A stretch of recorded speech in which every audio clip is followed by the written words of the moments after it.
Tonight we tour the medieval justice circuit at whisper volume, watch keys on hooks, quiet market court benches, the pillory after crowds leave, and the dungeon's stone hush.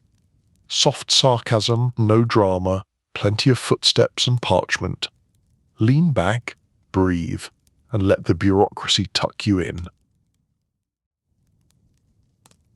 Though lords and kings ruled from castles and cities, most medieval villages lived day to day with little direct oversight.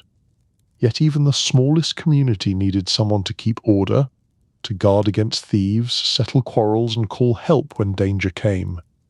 In many places this work fell to the village watch and the sometimes distant but powerful sheriff. Together they formed the first thin line of law in a world where roads were lonely and justice slow. In a typical hamlet, the watch was no polished guard. It was a duty rotated among able-bodied men, sometimes chosen at the village moot, sometimes by lot. Each night 2 or 3 would rise from bed, wrap cloaks against damp, and take lantern and staff to patrol lanes, glamour by candle power. They checked barns, watched gates if there were any, and listened for trouble. A dog barking wildly, a stranger creeping near, fire crackling where it shouldn't. Their weapons were simple, stout cudgel, or billhook, perhaps a horn to sound alarm. Some villages owned an old crossbow or pike kept in the church porch, revered mostly for its seniority.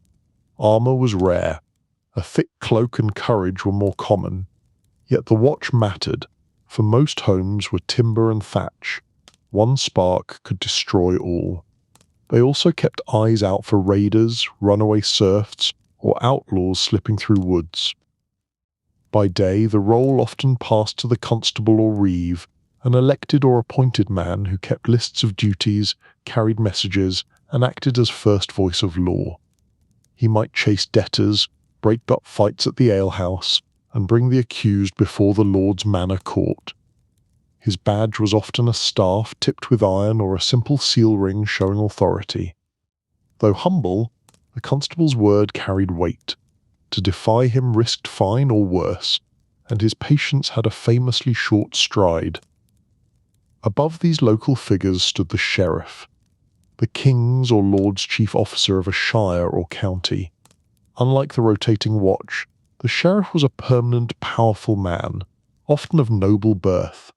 He collected taxes, called out militias, hunted criminals, and enforced royal writs. Villagers seldom saw him except when serious crime or royal order reached their door. His men, the bailiffs, might ride in with warrants or demands for levy and impress everyone with bright livery and a tone polished to a shine. When theft or violence occurred, the village watch raised hue and cry. A horn or shout summoned neighbours. By law, all able men had to join the chase. Together they followed tracks into fields or woods, torches flaring, dogs baying. If they caught the culprit, he was bound, often with rope or chained in stocks, until the reeve or sheriff's man could judge. If he escaped, the watch kept signs, broken hedge, dropped shoe, direction of flight, the sort of clues hedges love to provide, to report later. Justice itself was slow and local. For small quarrels, a stray pig eating cabbages, a drunken brawl, the manor court or village moot settled with fines or public apology. The reeve kept record, the lord or steward presided. Greater crimes, murder, armed theft, treason, called the sheriff. He might summon a jury of neighbours, hold inquest, and send prisoner to larger gaol. Punishments ranged from stocks and whipping to hanging at the shire gallows, and no one mistook the stocks for comfortable seating. Night patrol brought its own fears. Watchmen walked muddy tracks with flickering lanterns, hearing every ruster magnified by dark. Wind turned hedges to whispering shapes. Owls startled with sudden cry. Yet most nights were quiet. Dogs barked, lovers met secretly. A fox raided a henhouse and left opinions. Still, the thought of outlaw bands, real or imagined, kept men alert. Tales told by hearth often grew from watchmen's long walks. Festivals altered duties. On feast nights when ale flowed, the watch kept peace, gently guiding drunken dancers home or breaking fights that ran out of choreography. During fairs they checked stalls for theft and ensured tolls paid. Fires from bonfires or lanterns worried them most. One spark could leap to a roof and consume a whole street. Bells stood ready to call the bucket chain if blaze began. Religion touched this work. Watchmen might carry a blessed candle or relic against evil. Reeves swore oaths on the gospel. Rogation processions circled fields and paths each spring, blessing boundary markers that also served as patrol points. Priests sometimes joined the chase of a thief, ringing a handbell to rally help, a liturgy of urgency. Sheriff's visits were memorable. Trumpets and livery signalled his arrival, his mounted men inspected roads, read royal writ aloud or seized goods for tax. Villagers grumbled but obeyed. Sometimes a wanted man was dragged away in irons. Sometimes a fare held under his license brought brief prosperity. Though feared, the sheriff also symbolized the link to a larger realm. Proof the king's peace reached Dane a tiny hamlet, eventually like weather. Economy shaped safety. Prosperous villages might hire a permanent guard or build a stout gate. Poor ones relied on mutual aid. Inns at crossroads posted their own watch to protect travellers. Markets attracted both buyers and pickpockets. Constables kept a wary eye. Tithes and tolls funded repairs of stocks, gallows or bridges to chase criminals. Civic pride measured in timber and iron. Season changed danger. Winter nights were long and dark. Thieves and hungry wolves alike prowled. Spring fairs tempted pickpockets. Summer brought wandering labourers after harvest, some honest, some not. Autumn meant moving grain and taxes, good loot for bandits. The watch kept eyes sharp and horns near, and boots reasonably dry. Despite hardship, service carried honour. A good watchman was a trusted neighbour. A firm but fair reeve might keep peace better than a distant lord. Songs praised brave constables who caught notorious thieves. Communities valued those who stood guard while others slept. At dawn, the watch ended. Men returned lanterns, banked the fire at the meeting point, and went home weary but safe. Life resumed, fields, forge and kitchen filled with sound. Yet every household knew the night's quiet owed much to those few who walked dark lanes with staff and courage, and a talent for not tripping over cats. So picture medieval law not as a vast police but as a humble network.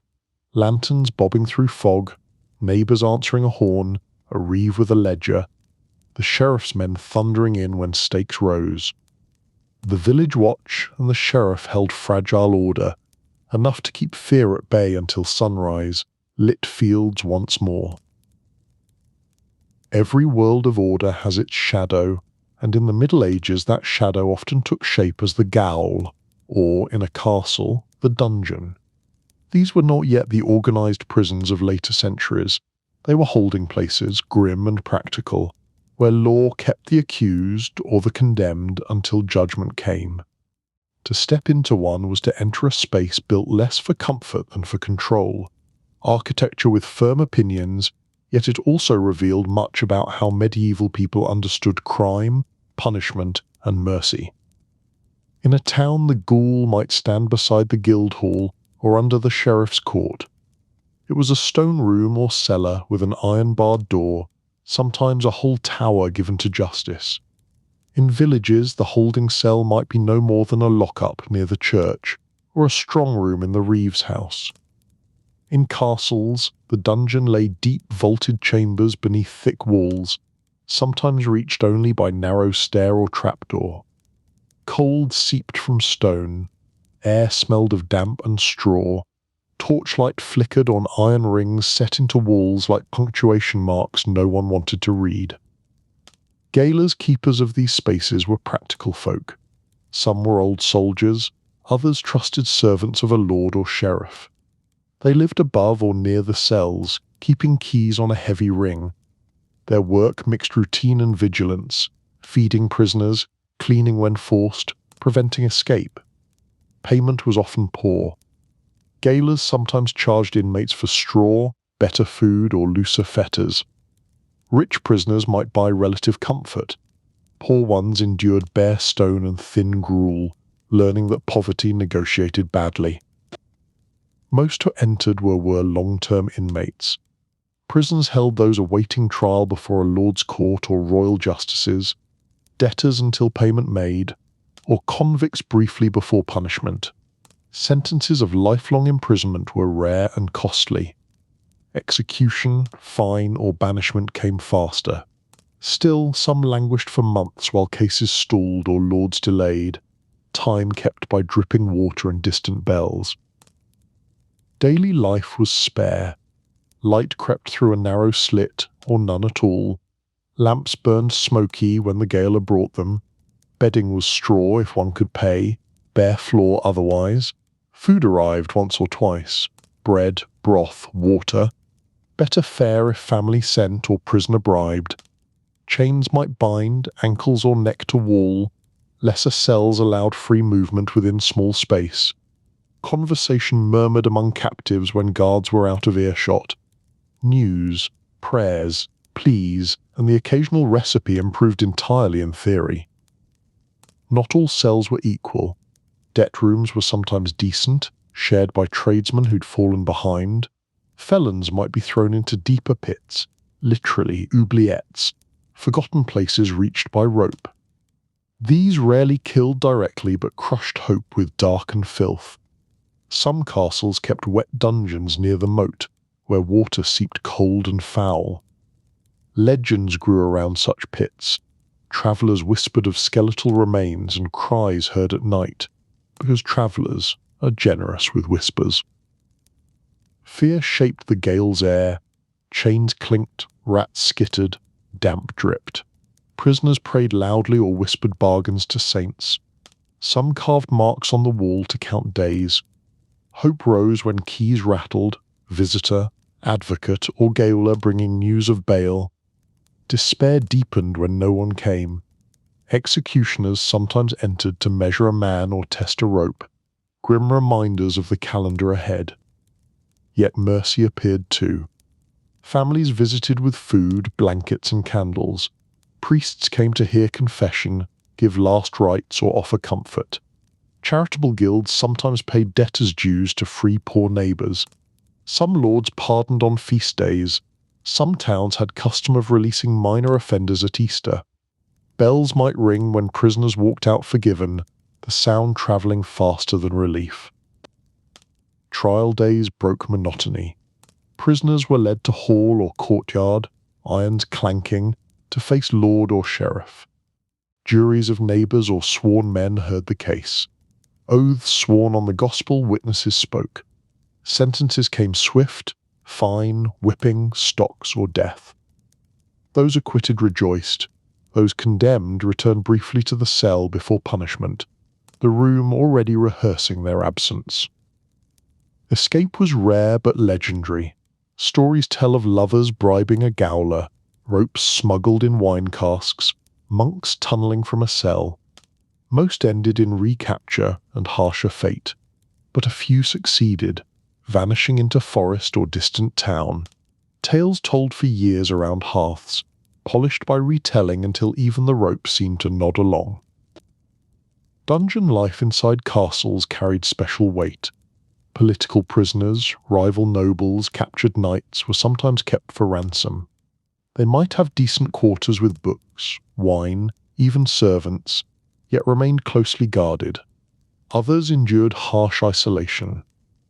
The same castle could hold both, a lord's rival dining above rats while a peasant thief rotted below, a lesson in hierarchy no one needed explained. Spiritual care was constant. Chaplains visited, prisoners confessed, seeking absolution before death. Some cells bore scratched prayers or crude crosses. Pilgrim badges and saints' images hung if allowed. Belief in saving the soul gave strength when the body failed, hope written in candle smoke. Gaols also served public spectacle. Stocks and pillories outside let townspeople jeer petty thieves. Markets filled with gawkers when prisoners paraded to the gallows. Justice was seen and felt, meant to warn as much as punish. Yet behind these moments lay long, quiet nights of fear and waiting in the cells. Season-marked suffering. Winter froze stone, water iced in jugs, breath hung white. Summer stank with rot and heat, vermin multiplied. Spring floods sometimes seeped into pits. Autumn brought damp chill.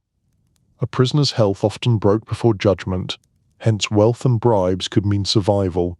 Poverty often meant death without sentence. Still, not all was cruelty.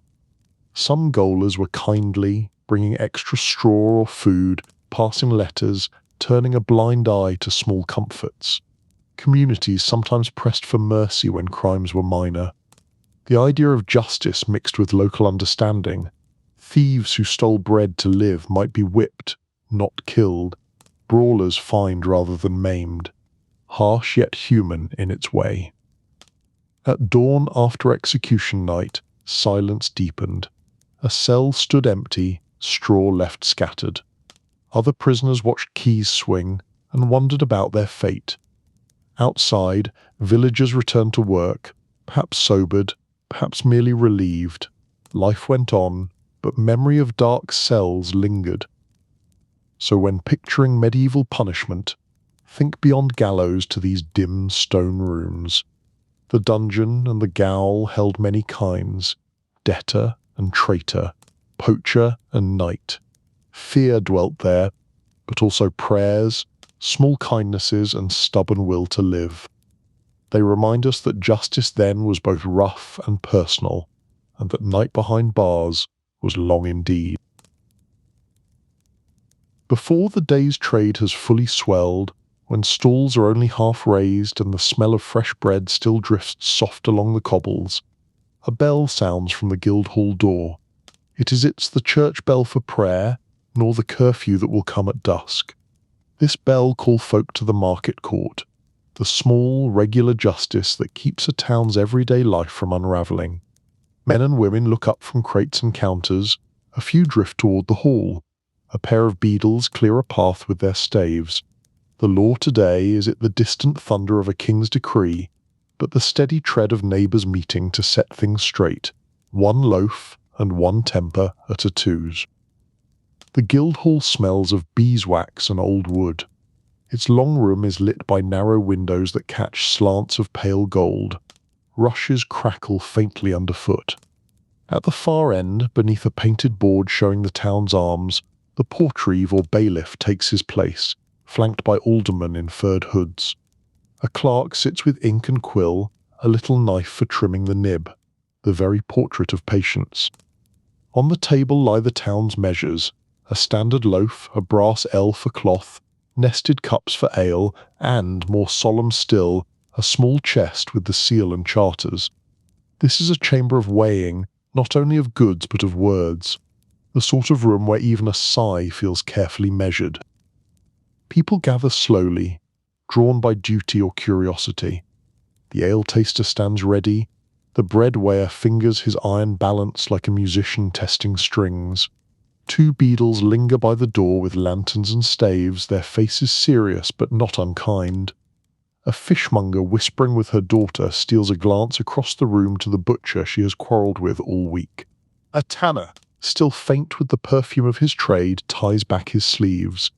A weaver, hands scarred by loom strings, shifts from foot to foot and tries not to meet the glance of the dye merchant, whose madder, he says, arrived watered, a dispute already halfway dyed in the wool. The clerk calls the first matter, in a voice trained by years of reading charters in chilly rooms. A baker is brought forward by the eedle, his cap in his hands. The summer has been dry, flour-dear loaves have crept a little smaller, and the town grows hungry and cross. Today we will see if his bread rings true. The standard loaf is set on the table, the baker's loaf beside it. The balance swings. You can hear breathing, the soft tap of the clerk's knife on the board, the distant cry of a hawker in the square. The scale settles, The loaf is light, feather light, just fine for a bird light. Words come then careful as a mason's line. The baker pleads that the miller has taken too much toll, that the river ran low and the grinding failed, that he will mend. The ale taster lifts a brow, the beadles fold their arms, the aldermen exchange glances. The law here is its blind, it has eyes full of fields and weather. The portreeve weighs excuse against custom, and decides on a fine light enough not to ruin, heavy enough to be felt. The baker bows, his shame no less keen for being shared among neighbours. The clerk writes a neat line in the roll. The town exhales not cheer, just the warm breath of things made fair. Next comes a dispute of measures. A clothier claims the mercer sold him 3 ells that were 2 in a hand. The mercer insists the board was true and the line straight. The brass ell is brought forth, its edge smooth from generations of fingers. They set the cloth, they mark, they measure again. It falls short by the width of a child's thumb. A murmur runs like a small wind among those watching. The mercer flushes dark, he speaks fast and hot. The portreeve stills him with a lifted hand. It is not ruin the court intends, only the straightening of crooked things. Restitution is ordered, a promise taken for honest measure henceforth. The mercer nods, chastened and slightly shorter than he arrived by exactly 1 thumb. Then the matters grow smaller and oddly intimate, as if the town were turning out its pockets. A neighbour's pigs have rooted a kitchen garden. The owner swears his boy latched the gate, and perhaps he did, poorly. A washerwoman has hung her linens on a line stretched across a lane and tangled a cart. A journeyman has shouted insults at a rival outside the church porch. Each case is called, spoken, weighed. The court moves like a slow river over stones, finding the course that will keep peace without flooding fields. Fines are set, apologies demanded, promises written. The clerk's quill scratches and scratches, the sound like a cricket in summer reeds keeping course. Between each matter you can sense how custom girds these walls. No statute book lies fat and oracular, rather, memory circulates like warm air. As our fathers did, says an alderman, and a woman at the back nods because she remembers too when she was a girl, and stood here with a basket of onions to testify about a borrowed scale. The portreeve quotes last year's ruling on the ale pots. The ale taster reminds them of Candlemas when the Lord High Steward passed through and blessed their measures. This is at the roaring assize of a travelling judge, not the iron justice of kings. It is a daily stitching of rents and tears, strong thread, quiet hands. The door opens and a stranger is led in, a pedlar with a pack of pins and ribbons, boots muddy from 3 counties' roads. He has been accused of selling underweight thread and quarrelling with a guildsman who says such wares may be sold only by freemen of the town. The guild's warden speaks, his sash bright, his beard trimmed short. The pedlar replies with a cracked but steady voice, laying out the truth of mileposts, ferry tolls, and what he paid at the last fair. The court hears not only law now, but the breath of the wider world. The portreeve grants him leave to sell for the day, under the eye of the beadles, with warning to seek proper licence if he would linger. The guildman bows to the seal rather than the man. The pedlar bows to all, and goes out lighter than he came, if not in pack then in heart. Sometimes the market court steps in to stop a quarrel before it grows teeth. Today, 2 butchers stand shoulder to shoulder, flushed with the heat of their own pride, arguing over whose stall edges the shade and whose flies plague the other's table. They are big men with hands that know knives. The beadles watch with care. The portreeve listens, then orders a chalk line drawn on the cobbles and a change of places on alternate days until the weather turns. It is a simple solution, almost childish, and it works like cool water. The butchers scowl, then start to grin, then groan at themselves for being made boys again before their own apprentices. The court smiles in its beard, which is quite experienced at this. A pair of friars enter, sandals wet, robes dusty from the road. They have come to ask that the market cross be repaired. Pilgrims trip on its steps. A loose stone shook out under the last preacher and gave him a fright. The aldermen nod. The town is a body.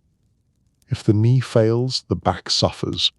The bailiff assigns masons to the task and sets aside a little from the last levy on wine. The clerk writes a neat note for the mason's lodge, and one of the friars, who sings plain chant sweeter than a thrush, hums something gentle as he thanks them. The Guildhall softens, for song is an old cousin of justice. Toward midday, a case arrives like a stone dropped in still water. The watch has brought in a man who drew a knife at the alehouse the night before. No blood was spilled, his friends dragged him out, the horn was never blown, yet knives and ale are bad kin, and the town remembers other summers when such matters grew sharp and would not be sheathed. The man stands with his cap crushed in his hands. He is it hardened, he is only foolish, and his fear prickles the air like nettles. The Portreeve's face turns grave. The market court is it a gallows, but it is a toy. Testimony comes in like beads on a string, the alewife, the carter, a boy who saw the quarrel through the half-door. The man's shame deepens with each telling, and at last his shoulders fold. He begs forgiveness of the alewife. He swears on the cross to leave his knife at home on market days. The fine is fair, the warning firm. A second offence will go to the town prison below, the hall where damp stones keep bad company. The man bows so low his cap brushes the rushes. When he straightens, the net of the town has caught him and set him gently back on the bank instead of letting him drift into deep water. Between matters you notice small rituals that thread sense into the morning. The clerk sanding fresh ink with fine dust. The beadle tipping a cup of water to a sickly witness. The alderman checking the brass ell once more with the same tenderness a priest shows a relic. A child peeks around her mother's skirts. The Portreeve pretend not to see, then lets the brass cup pass into her fingers for a moment. She weighs it solemnly, mouth round with duty, and the whole hall smiles as if the town itself had briefly worn that little face. Occasionally the court brushes the edge of higher law. A letter with a green seal arrives from the sheriff, ordering that a certain trader were watched for smuggling wine from the bishop's port to the lord's manor. The Portreeve receives it with due respect, but he sets it beside the basket of onions and the complaint about a blocked lane, because for the town each matter sits in the same scale. How to live near one another without making life a wound. The clerk copies the letter carefully into the book and sends word to the watch captain to keep a quiet eye. At last the assize of bread and ale is called for the week. The ale taster strides forth, a man with a careful palate and a gift for surviving a great many sips before prime. He tastes from 3 jugs set out by the alewives, each cupped by its own small brand. He smacks his lips, he nods, he shakes his head at one that runs thin as river water. The alewife protests, grain dear, heat fierce, but the rule is steady as the bell. A fine, a warning, and a promise taken. Then the bread weigher lifts each loaf, and the scales speak in quiet tilts and clicks. When all is done, the clerk declares the week's prices. In the square beyond the door, the news runs through the crowd like a fresh, cool stream. Near the end, a matter of the lane is brought. A cartload of timber left 3 days running outside a carpenter's shop, blocking delivery to the baker's back door. The bread will be late because the boards are lazy, says an alderman, not unkindly, and the hall laughs because truth to be simple and still needs say. The carpenter nods, promises to stack farther within his yard. The baker promises to shout less and speak first. It seems a small thing, but wheels are small things, and they turn a city. The clerk reads out the fines and payments due. The beadle collects a few coins. The Portreeve marks the day closed with a rap on the table. Before the people drift away, the bailiff asks in a voice unadorned if any have other pleas. For sometimes the last thing said is the most important. An old widow steps forward then, thin as a straw, eyes bright with resolve. Her rent, she says, was raised beyond what the last charter allows. She has brought the paper, folded soft as linen from much handling. The aldermen lean in, The clerk smooths the page, the seal winks its waxy eye. Quiet settles like a cloth. There is a pause you can feel in your bones, the space where law climbs down from the rafters and sits at the same table as hunger. The portreeve asks 3 questions. Not more? Who set the new rent? What counsel was taken? What custom stands? The widow answers plainly. She does not ask for mercy, no for measure. At last the portreeve nods to the clerk, who writes an order that the rent to set back until assize day when the travelling justices ride through, and that meanwhile the reeve of the ward shall look in at the widow's roof and see what repairs must be done before winter. You can hear the whole town breathe again, not loudly, not with cheer, but with that quiet assent people make when they know something has been kept hold. When the session ends, the room does not empty at once. People mill softly. The baker pays, the mercer and clothier check the brass ell one more tie, with rueful grins. The butchers, newly chastened, speak of sharing a cask of ale and moving the chalk line by mutual agreement if the sun grows cruel. The pedlar shoulders his pack. The friars depart in a drift of hymn. The widow folds the charter and tucks it beneath her cloak as if she were tucking in a child. The beadles set the standard measures back in their chest with the same care a mason uses for his best chisel. Outside, the square has grown loud. Stalls stand fully dressed. Geese complain in wicker prisons. A boy runs, pursued by a dog certain of biscuits. The market court has made its decisions, and the town rejoins itself without fuss, as a bone knits under a poultice. A bell rings again, this time from the church, not for law but for prayer, and for a moment the 2 bells mingle, secular and sacred, and the town stands where it always does, in the meeting of many duties under one sky. By afternoon, the clerk will sand the wet lines in his book and close it with a sigh familiar as the closing of a window.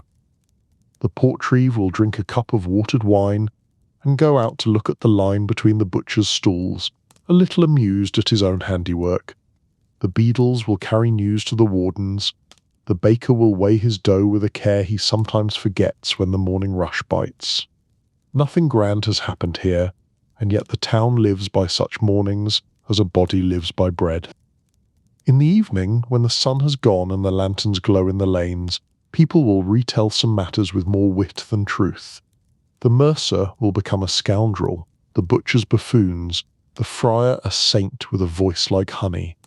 In a week the sting will be gone and the lesson will remain, as lessons do when they are wrapped in laughter.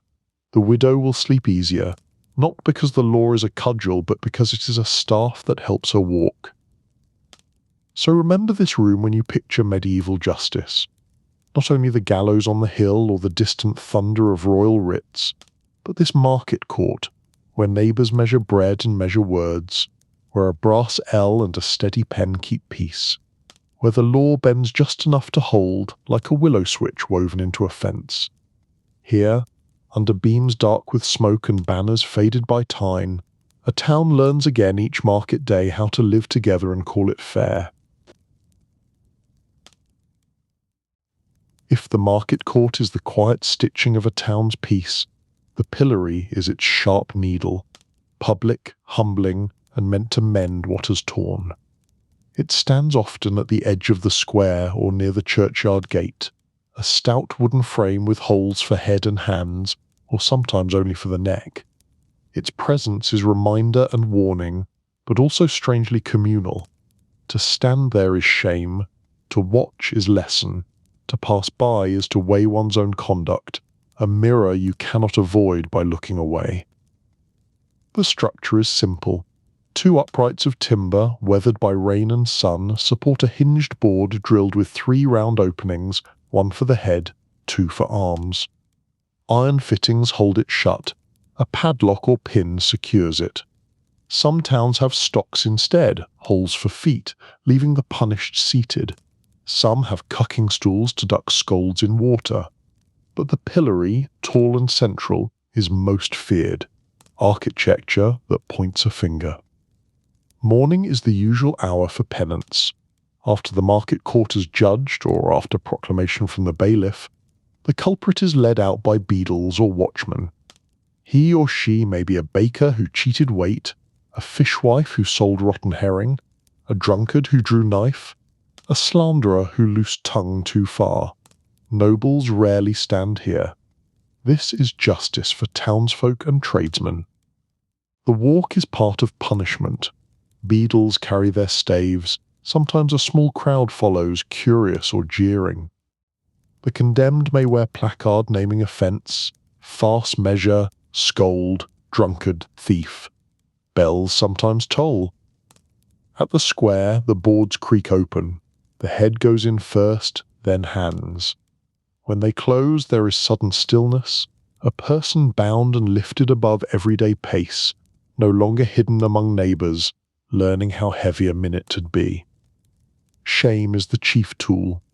People pause at stalls to look. Some laugh or toss jeers. Children point friends, avert eyes. Yet cruelty is it always the aim. Many watchers remain quiet, some sympathetic. It is expected to feel chastened but not broken. The sentence may last an hour, or until the market bell rings, rarely more than a day. Too long would be seen as harsh and risk pity turning to anger, a lesson some stewards learn the hard way. Still, humiliation can sting worse than whip. A proud tradesman feels weight of every stare, a gossip feels own words flung back. Some weep, some stand stiff and silent, some joke to show spirit. Once in a while a friend slips cup of ale to lips or pats shoulder. The town is it mob alone, it is many hearts weighing justice as they pass, all of them late for something, but stopping anyway. Mischief sometimes creeps in. Children throw soft clods or overripe fruit. Apprentices shout jests. In hard towns stones may fly, though beadles forbid it. Law wants spectacle, maiming. A aedle's staff or steward's glare can hush a rowdy crowd quickly. The boundary between lesson and cruelty is watched, if unevenly, a fence patched as needed. Some penances take ritual form. A scold, woman or man too quick of tongue, might stand holding heavy stone or wearing paper crown of shame. A cheating merchant might display false weights hung about his neck. A brawler may hold broken knife blade upright as warning. Occasionally offenders are forced to cry out confession aloud. I sold short measure, I struck in anger, I lied before the court. The words linger like smoke above the square, a sermon without a pulpit. Church and town sometimes mingle here. On holy days, offenders may be brought after Mass to kneel and beg pardon before congregation. A penitent might wear sackcloth, carry candle, or process barefoot around church while choir sings a psalm. Such public penance seeks not only to punish but to heal, to bring sinner back inside walls of grace. The curfew bell marks end of many sentences. Beadles unlock pillory, ease aching limbs free. Some punished hurry off, some pause to bow or cross themselves. Friends may gather quietly, shielding from lingering stares. It is strange mixture, humiliation and relief, rebirth of ordinary life after being spectacle. Despite its severity, townspeople often view pillory as practical mercy. It is cheaper than prison, swifter than long trial, less brutal than whipping or hanging. A day of shame to save a man's trade if he learns, a warning without ruin, and the visible nature of it keeps law transparent. All can see who judged, who punished, and why. The process as public as the penalty. Seasons alter the scene. In summer, bright sun glares on sweating face, but warmth softens long wait. Winter is hardest. Cold bites wrists and neck. Snow or rain soaks clothes, and crowd sympathy may grow. On feast days, crowds larger and more vocal. During Lent, silence heavier with reflection. Night punishments rare. Justice prefers daylight's steady gaze. Children remember these events vividly. A boy watching father's rival in pillory may learn measure of honesty. A girl seeing loudmouth neighbour shamed may think twice before echoing gossip. The memory sticks, shaping next generation's sense of fairness more than distant laws ever could, civics taught in the square. Yet the system can be bent. Wealthy merchants sometimes pay fine to avoid public shame. Guildmasters shield their own. Some poor souls suffer, while rich offenders slip away. Murmurs rise when this grows too obvious. Town pride rests on idea that pillory stands for all. A wise portreeve knows to balance mercy and equity, lest trust erode like mortar in rain. Faith lingers after punishment ends. Many walk straight from pillory to church door, kneel and whisper prayer for strength to mend life. Priests sometimes greet them with quiet absolution, for shame is heavy, but not meant to damn. The goal, however imperfectly met, is to reintegrate, to send neighbour home sobered, not destroyed. At dusk, when stalls fold and geese quiet, the empty pillory stands in square's corner like a silent sentinel. Children climb on it when no one minds, playing justice games. Lovers carve initials in its posts. Travellers glance and know this town keeps its own peace. The wood is worn smooth where countless hands have rested, heads bowed or lifted in stubborn pride. Think of it as barbarity alone, but as mirror of a close-knit world. A wrong there ripples through streets like water. Setting it right needs more than parchment. The pillory and public penance are raw and human, imperfect, sometimes cruel, but aiming to remind rather than destroy. In them we glimpse a society holding itself accountable with the tools it has, hoping the tools improve the people, and the people improve the tool. So when you picture medieval law, do not stop at royal writ or far-off gallows. See the town square, wood dark with rain, bell calling neighbours, offender standing humble while life flows on. Around them weave judgment, mercy, laughter, gossip, and eventual return. It is hard medicine, but meant to heal the body of the town. When the sun sinks behind the rooftops and shutters close one by one, the streets of a medieval town do not fall silent, they change voice. Merchants pack stalls, housewives call children in, the smell of hearth smoke thickens, but somewhere a horn sounds the curfew. Gates swing shut, guards fasten the great bar, and out from the guardhouse steps the town watch, lanterns in hand, bills and staves at their shoulders, keepers of the night, part warning, part lullaby. By day, authority lives in market court and guildhall. By night, it walks the lanes. Watchmen are drawn from varied cloth. Some are paid men-at-arms, veterans too old for hard war but still steady. Others are townsmen fulfilling duty, each craft sending one to serve when bell call.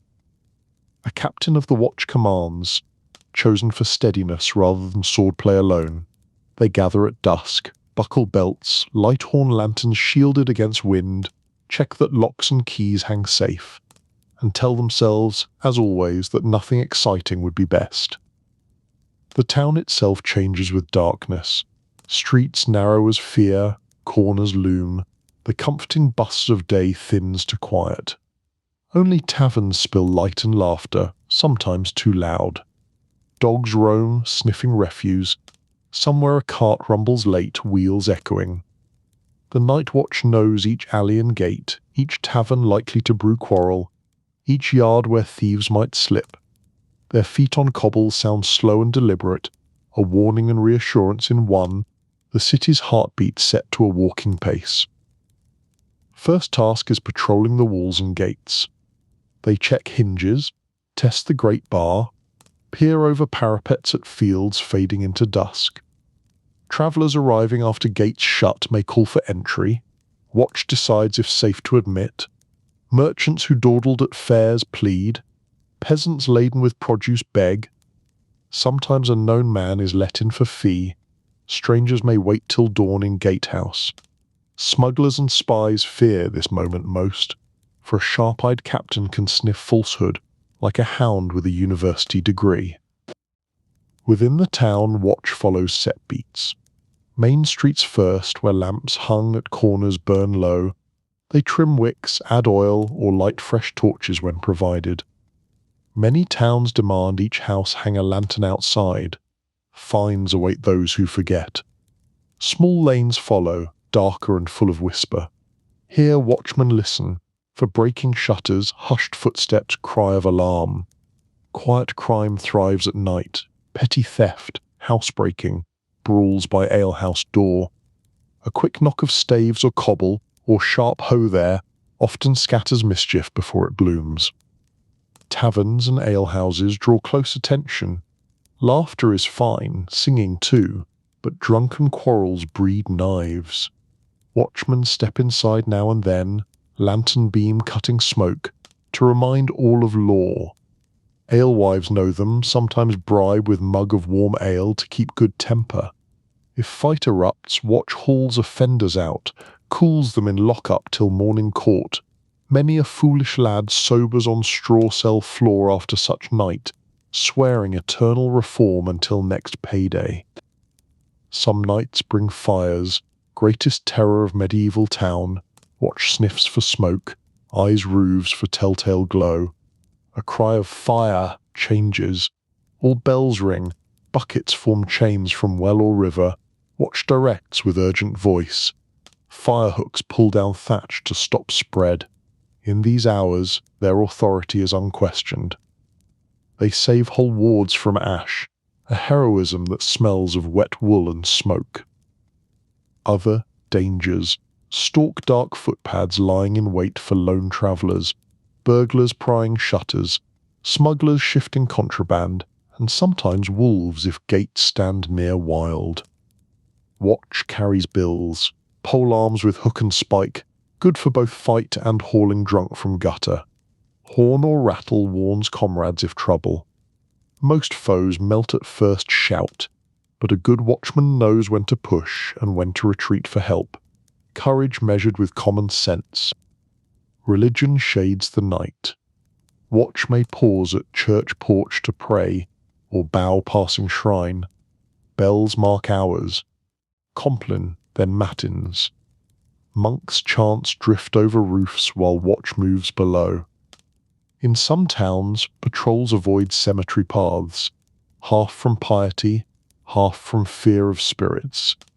Superstitions run deep, charms in pockets, whispered psalms when shadow seems wrong. Yet duty keeps feet steady. Pay varies. Some towns give coin nightly, others grant exemptions from tax or guild duty. Rotating service means a weaver might walk one night, a smith the next, sharing burden. Permanent watchmen enjoy modest wage and steady bread, sometimes a small cottage by gate. Pride grows from roll. They guard sleep of neighbours, keep thieves at bay, and their lantern glow means safety to late-walking midwife or apprentice returning from errand. Seasons change work. Winter brings long, dark and bitter cold. Cloaks pulled tight, lanterns struggle against wind. Snow muffles footfalls, thieves love it. Summer nights short but lively with fairs, music, and drunken revels spilling into lanes. Harvest time sees wagon trains late. Watch must guide them safe past sleeping houses. In storms they hunch under cloaks but still pace. No weather excuses absent eyes. Sometimes watch aids justice directly. A thief caught may be held till market court. A murderer, rare but feared, kept under heavy guard for sheriff or lord's men. They serve writs, summon folk to appear before bailiff, escort prisoners to gallows on execution day. Their staves are less for killing than for control, yet weight enough to fell man if desperate. Persuasion with edges. Not all love the watch. Some grumble at curfew, fines for unlit lantern, or fees at gate. Young men play tricks, running ahead to douse lamps, shouting false alarms. But when real danger comes, fire, brawl, Strange riders, resentment turns to gratitude. A good captain balances firmness with neighbourly sense, knowing these streets hold his kin too. Curfew is serious. After bell, no one walks without night pass from bailiff or guild. Midwives, doctors, or messengers sometimes bear such writ. Others caught wandering answer to court, some fined, some put in stocks by dawn. This keeps peace, but also gives watch, cause to question every shadow. Midnight is hardest hour. Cold deepens, taverns quiet, an echo of watch boots and occasional bark of dog. They pause at crossroads, check locks on granary, listen to sleeping town breathe. A faint candle in window comforts someone awake, perhaps weaving or tending child. They are unseen guardians, often unthanked yet proud. Toward dawn, roosters crow, bakers stoke ovens, miller turns wheel, merchants stir. Watch ends its beat, returning to guardhouse tired but satisfied. Captain logs night's events, fines issued, fires doused, drunks cooled. They hand keys to day gatekeeper and slip home as sun gilds tiles. Town wakes safe because unseen eyes kept dark at bay. So when you picture medieval night, see not only shadow and fear, see lantern glow weaving through mist, boots steady on cobble, quiet voices warning, comforting, commanding. The watch and night patrol were thin but vital line between rest and ruin. Ordinary men keeping extraordinary faith with their sleeping neighbours. First summons came with the tolling of the great bell, subtle as a hammer in a wash basin, as ever. Its deep, slow notes rolled across the valley, waking cottagers and shepherds, echoing in the timbered streets of the town. In the fields, men straightened from their work. In the small alehouse, tankards were set down mid-drink, a rare mercy to the table. Everyone knew the meaning. The Lord was calling his levy. The muster of arms would begin at dawn on the green below the castle. That evening was full of quiet stir.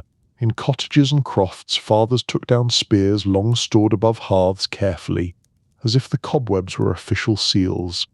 Sons tried on old belts and bent under the weight of dented helmets that had clearly seen action, mostly against cupboards. Wives mended worn gambesons, stuffing extra rags into gaps where padding had thinned, turning yesterday's scraps into today's courage. The blacksmith's forge glowed late, ringing with hurried work as axe heads were tightened and horseshoes replaced. Dogs barked at the clatter, uneasy with the strange mood in the air, then settled when nothing demanded chasing but nerves. No one spoke loudly. Though it was honour to serve, it was also fear. Few in the levy were seasoned men-at-arms. Most were farmers, craftsmen, shepherds, heroes of wheat and wool. Some had fought before, but many had not. They looked at the sky and at their children with a quiet gravity, weighing duty against danger, and finding the scales unhelpfully even. Still, the summons could not be ignored. The law and the bonds of service bound them, as tightly as any strap they buckled that night. At first light the town green filled with men. Some came on foot with staves or spears, others led small nags or sturdy plough horses, who did not remember volunteering. A few better-off yeomen bore swords or crossbows. Most wore rough padded jacks or thick wool, with helms of iron or leather, fashionable if one's taste ran to weatherproof bucket. They gathered in clusters, cousins together, neighbours murmuring, guildsmen helping each other strap on mismatched bits of mail. Women and children followed, carrying bundles and watching with solemn eyes that knew more than they said. The steward of the castle rode down early to take account. He was a stern man, mounted on a grey horse, with a clerk beside him holding a roll of names and an expression learned from long acquaintance with spelling. As each man presented himself, the clerk marked the tally. Weapons were inspected. A bent spear might be exchanged for a sound one from the armoury's store, which was both generous and slightly judgmental. The steward spoke little, only nodding approval or frowning at poor gear. He knew many by name and greeted them with brief, steady words that landed like handshakes. Beside the steward stood the captain of the guard, a veteran with scars and calm bearing. His eye was sharp but not unkind, sort of gaze that tightened a strap from across the field. He showed a lad how to tie his sword belt properly, adjusted the straps on a farmer's borrowed breastplate, and spoke quietly to a frightened boy of 16 until the lad stood straighter. The captain understood fear. He had seen it before many times, and knew it behaved better when spoken to gently. As the sun climbed, the green grew busier. Pages brought barrels of ale and bread from the castle kitchens for those waiting their turn. No feast, but bravery rises nicely on yeast. Horses stamped and blew clouds of breath into the cool air. Children darted about until mothers caught them and drew them close, the world briefly arranged by a hand on a shoulder. Old men stood watching, silent and grave. The clang of hammers still rang from the blacksmith's shed nearby as last-minute repairs were made, the metal learning its lines at the edge of the stage. At mid-morning the Lord himself appeared. He rode out from the castle gate in mail and surcoat, his banner trailing behind, accompanied by knights and squires who had perfected the art of looking solemnly useful. The crowd fell silent and bowed or doffed caps. He dismounted, speaking first to the steward, then turning to his people. His words were simple. The cause just, the levy needed, courage honoured, no poetry, which was a kind of respect. He promised fair pay, protection for families left behind, and prayers said at the chapel.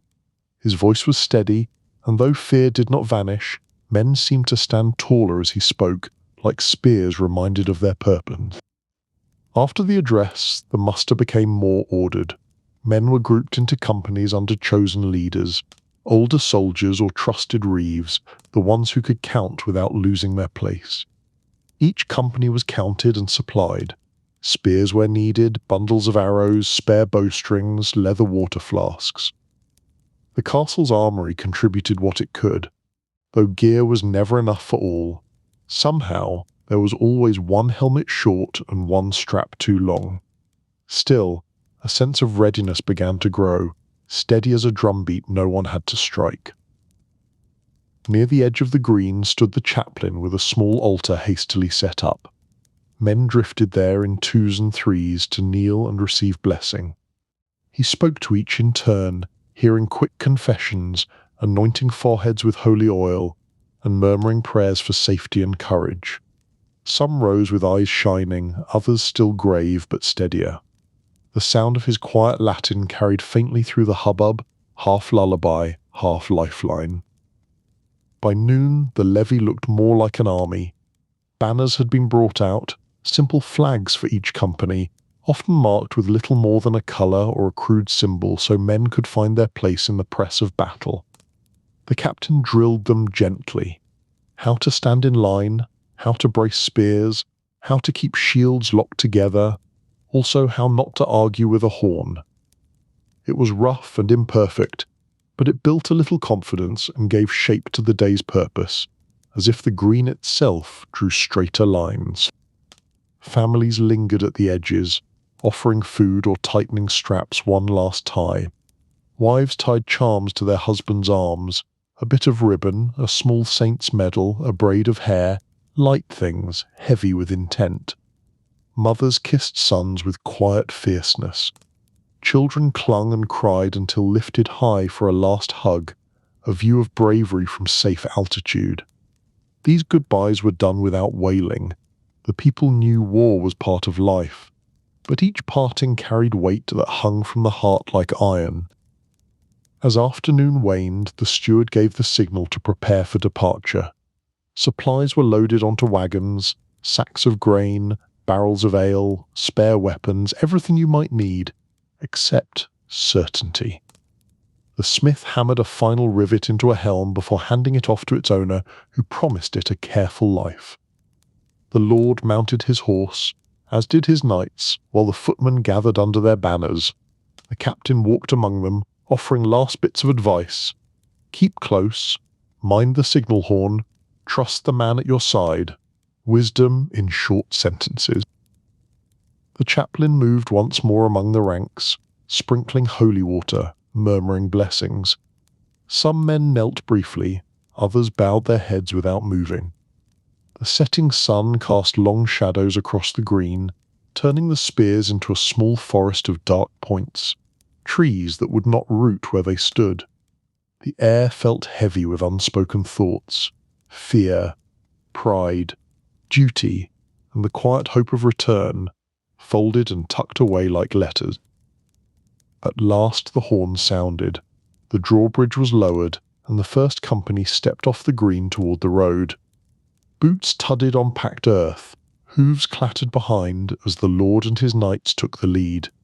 Wagons creaked under their loads, families waved until the column was nearly out of sight, then turned back to the work of waiting, which is a craft of its own. The green emptied slowly, leaving only trampled grass and a few stray feathers from the geese that had wandered earlier in the day, critics without credentials. When the last soldier was gone and dusk had fallen, the steward closed his roll of names and gave it to a page for safekeeping, the day reduced to ink and fibres. The blacksmith banked his fire and shut the forge. The chaplain lingered to pray briefly for those who had departed. In the distance, the fading sound of the marching column echoed faintly, before it was swallowed by the hills, like a story finishing its own sentence. The castle gates closed at nightfall. Inside, the keep returned to its quiet rhythms, supper in the hall, candles in the windows, yet all knew the levy was gone. In cottages and farmsteads, beds felt emptier, prayers were said with extra fervour. The muster of arms was over, and the long waiting had begun, gentle as a tide and just as patient. As dusk began to settle over the castle town, a single bell rang from the watchtower above the gatehouse. Its slow, deliberate toll signalled the change of guard and the coming of night. In the square below, tradesmen hurried to close their shutters. The last market stalls packed up with a rattle of boards and barrels.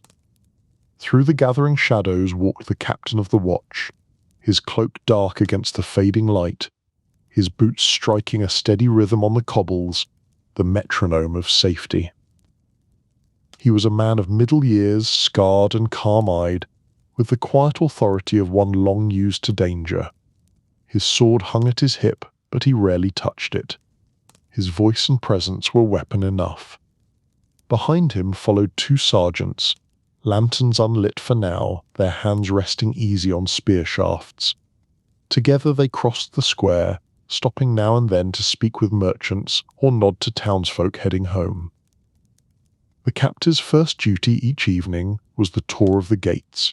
He climbed the worn stone stair to the parapet above the great oak doors, where the guards stood ready.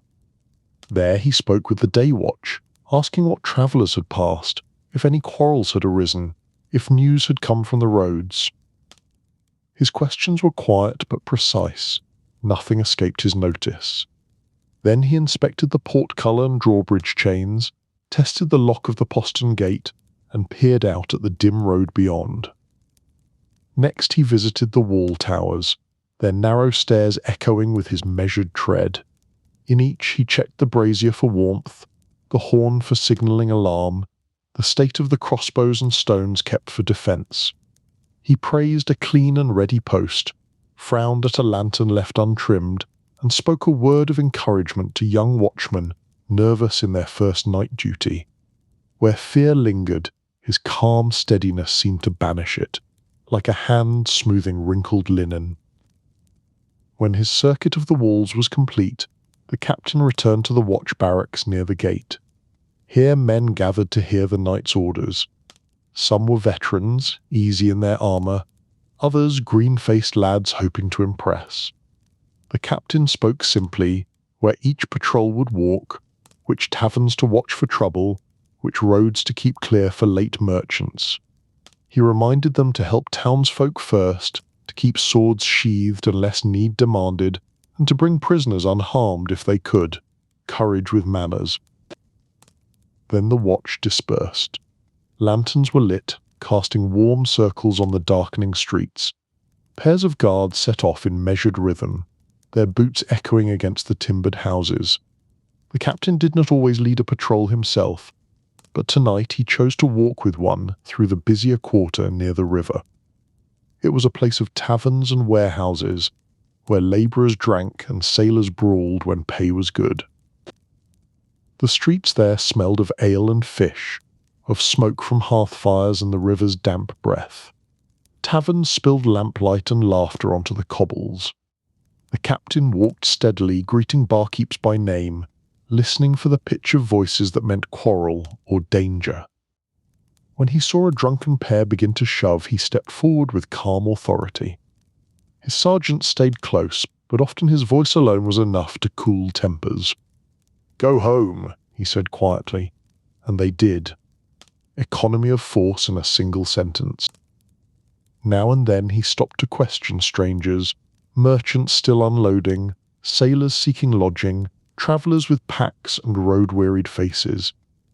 His manner was firm but fair. Most answered readily, glad for safety under his watch. Those who bristled at his questions met an unflinching gaze that needed no drawn sword. Later in the night, a runner came breathless with word of theft in the upper town.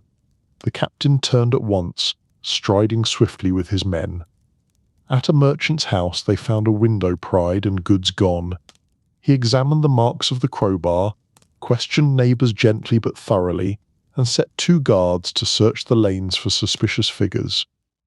Calm and methodical, he comforted the anxious merchant and promised fair pursuit, which is the best kind.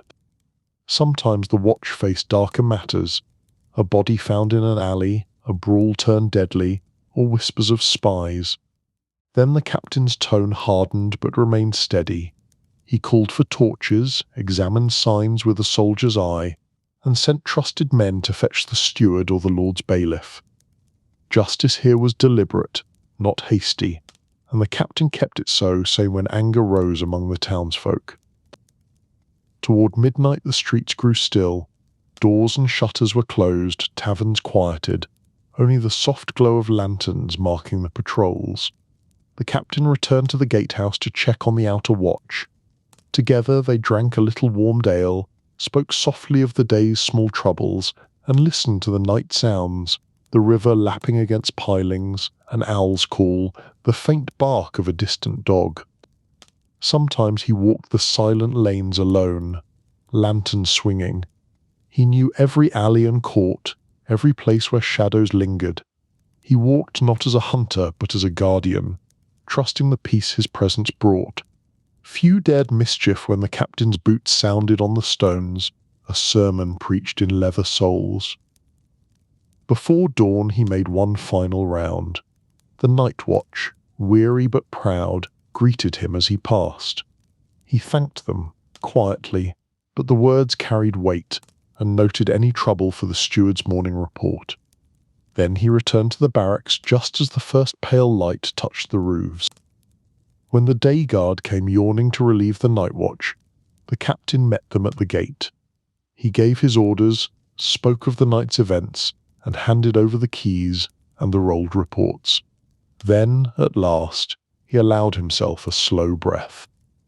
Another night had passed without riot or ruin, and the town under the castle slept safe through his vigilance.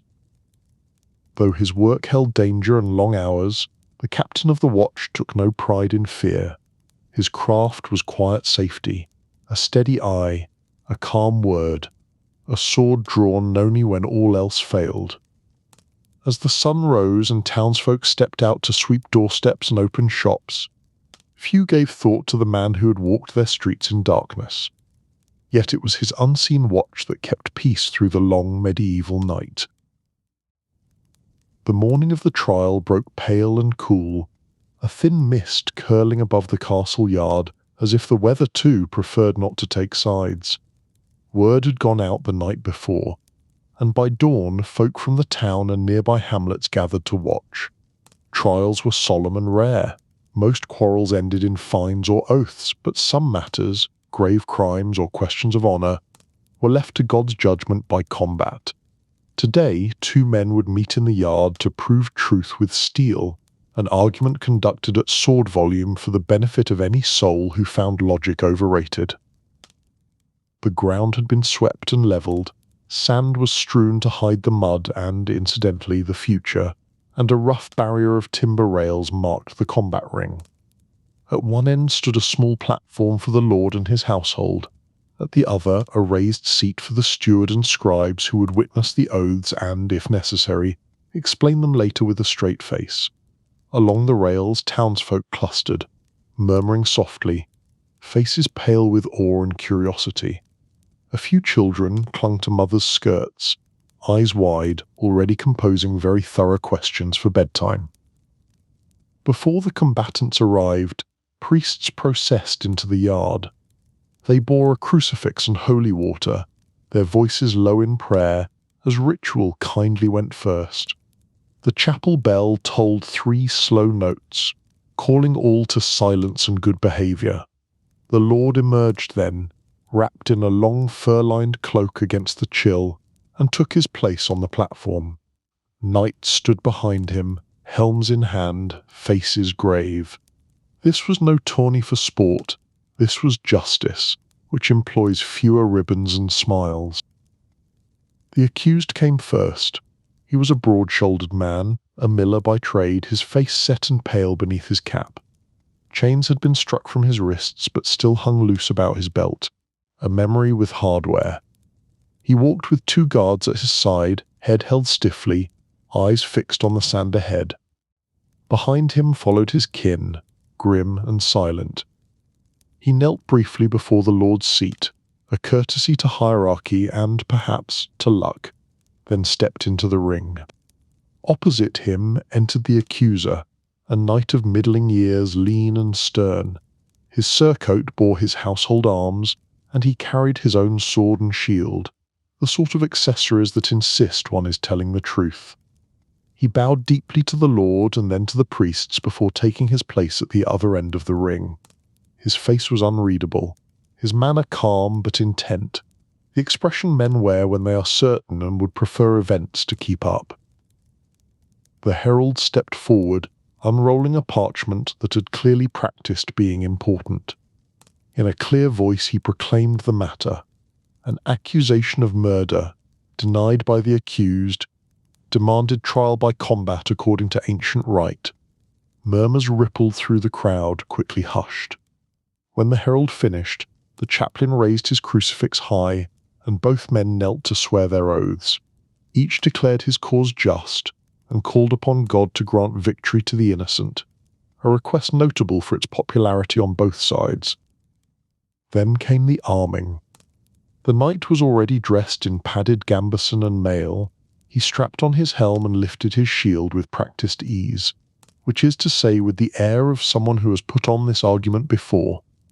The miller wore only a thickly quilted jack and leather cap, his weapon a stout mace provided by the steward, practical, honest, and unlikely to be mistaken for poetry. Both tested their grips and stood ready. The chaplain sprinkled them with holy water. The steward checked that each weapon was sound. The air grew tense and very still, like a held breath deciding to be fair. The Lord rose and lifted his hand.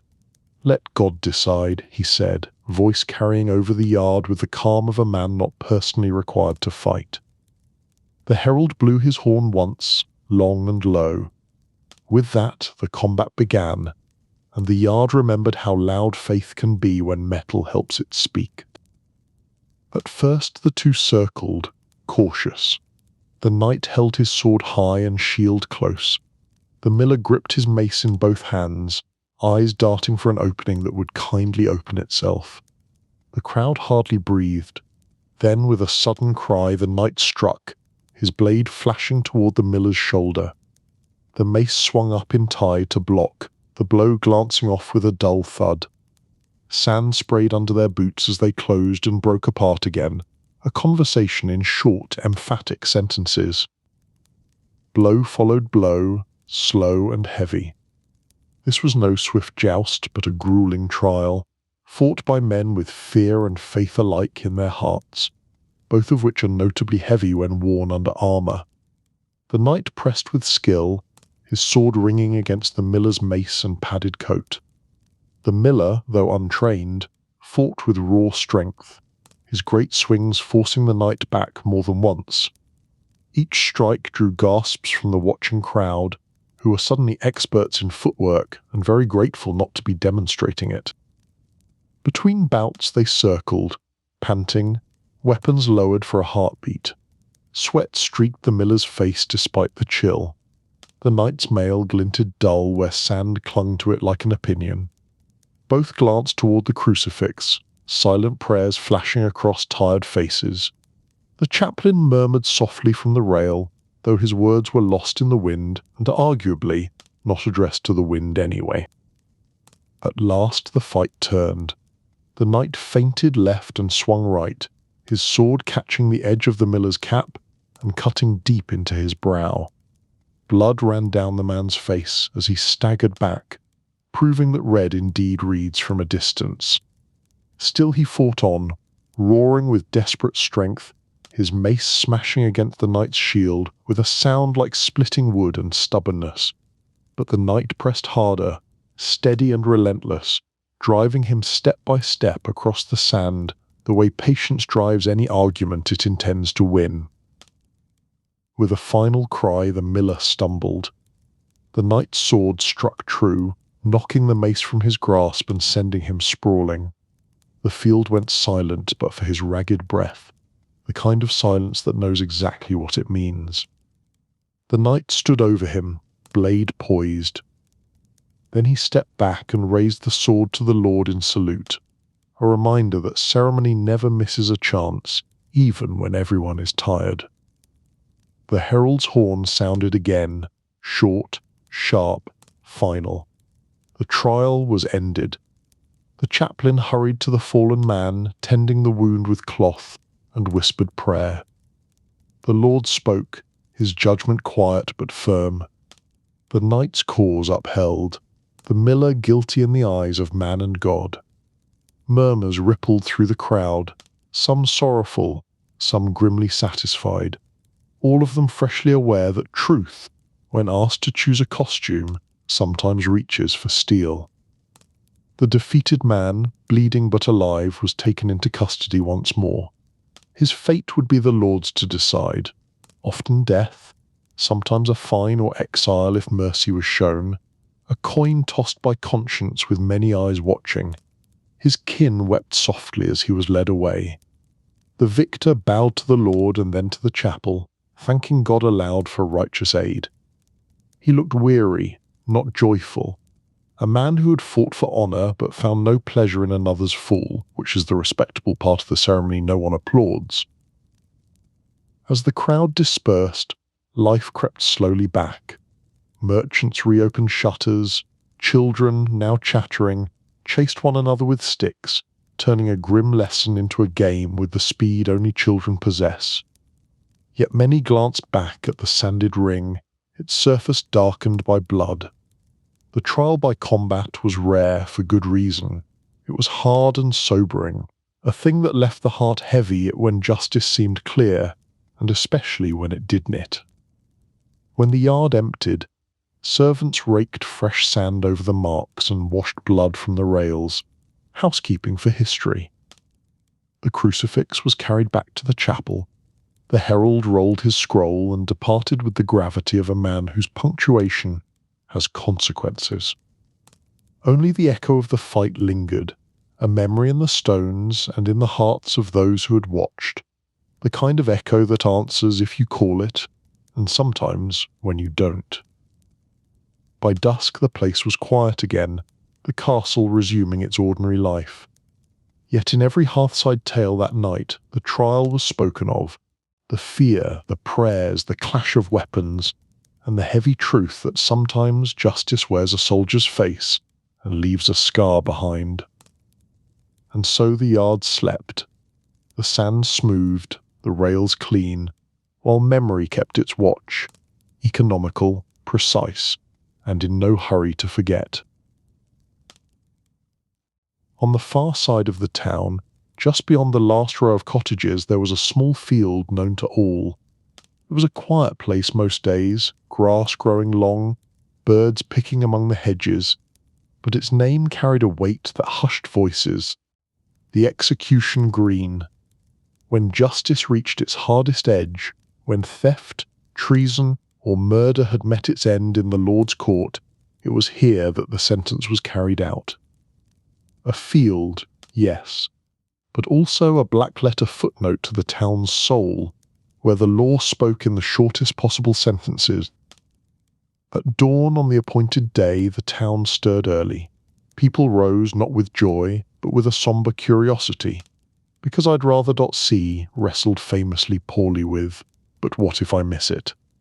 Merchants shuttered their shops, or left apprentices to mind them and experiment in trust, with mixed historical results. Farmers on their way to the fields paused to speak of the coming judgment in a tone that tried to be brisk and landed nearer to careful.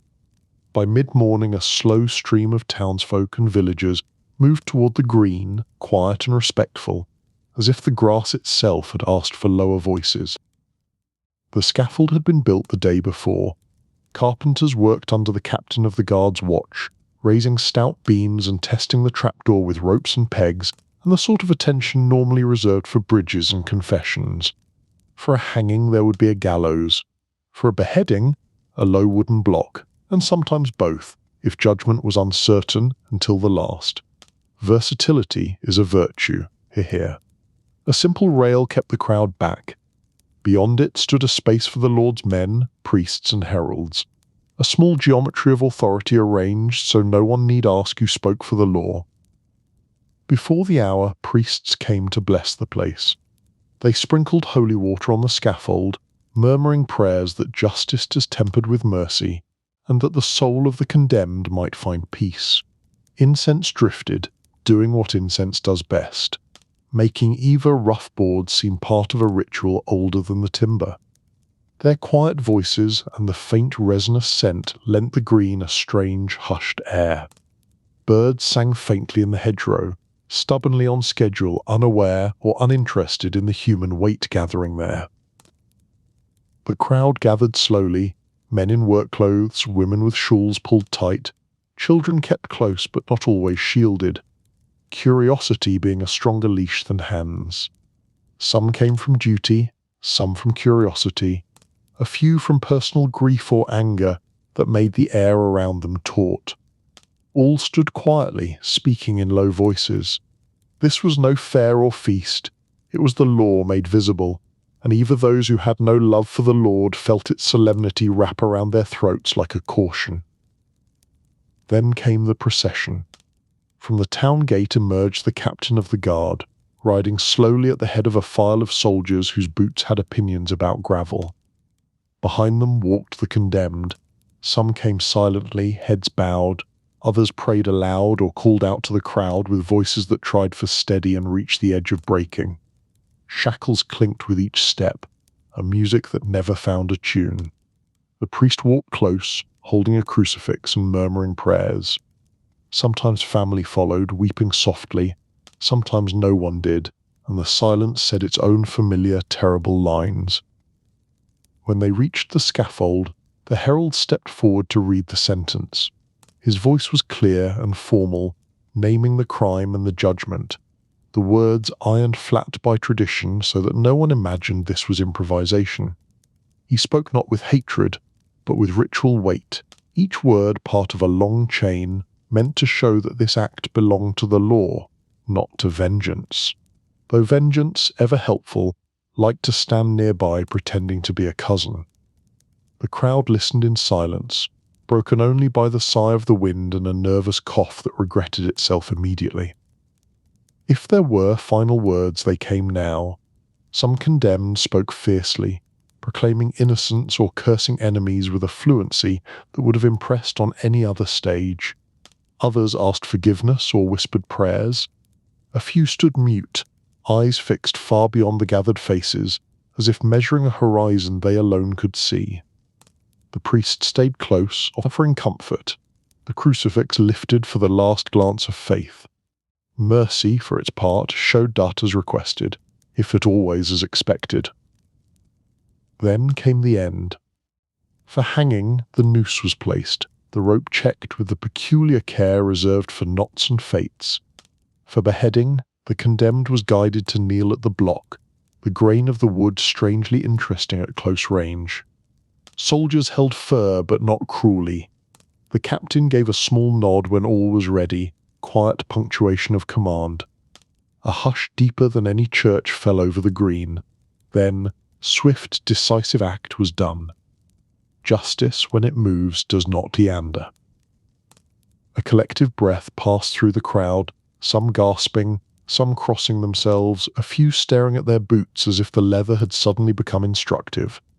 The priest prayed over the body, blessing the soul's journey with words that tried to mend what hands had just unmade.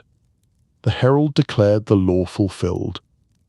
Slowly, people turned away, faces thoughtful and quiet.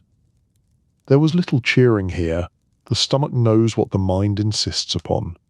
Necessary is this the same as easy. Afterward, the scaffold might stand for a day or two, a silent warning, before carpenters came to dismantle it plank by plank, as if unbuilding a sentence.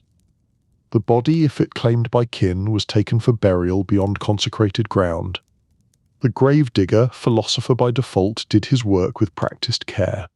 The green returned to stillness, grass growing once more over the place where life had ended. Yet for a tithe, those who had watched would pass by with lowered gaze, discovering new routes that were, inconveniently, longer. Children asked quiet questions that night. Parents answered with care and a sudden respect for simple words. Farmers spoke of the Lord's justice, merchants of the need for order, though few spoke with ease. In the alehouse there was murmured talk of guilt, of mercy, of the frailty of all men, and a general agreement that everyone would prefer fewer such days, ideally starting now. Such a day reminded even the boldest that law was real and its edge sharp, and that gossip, for once, could take the evening off.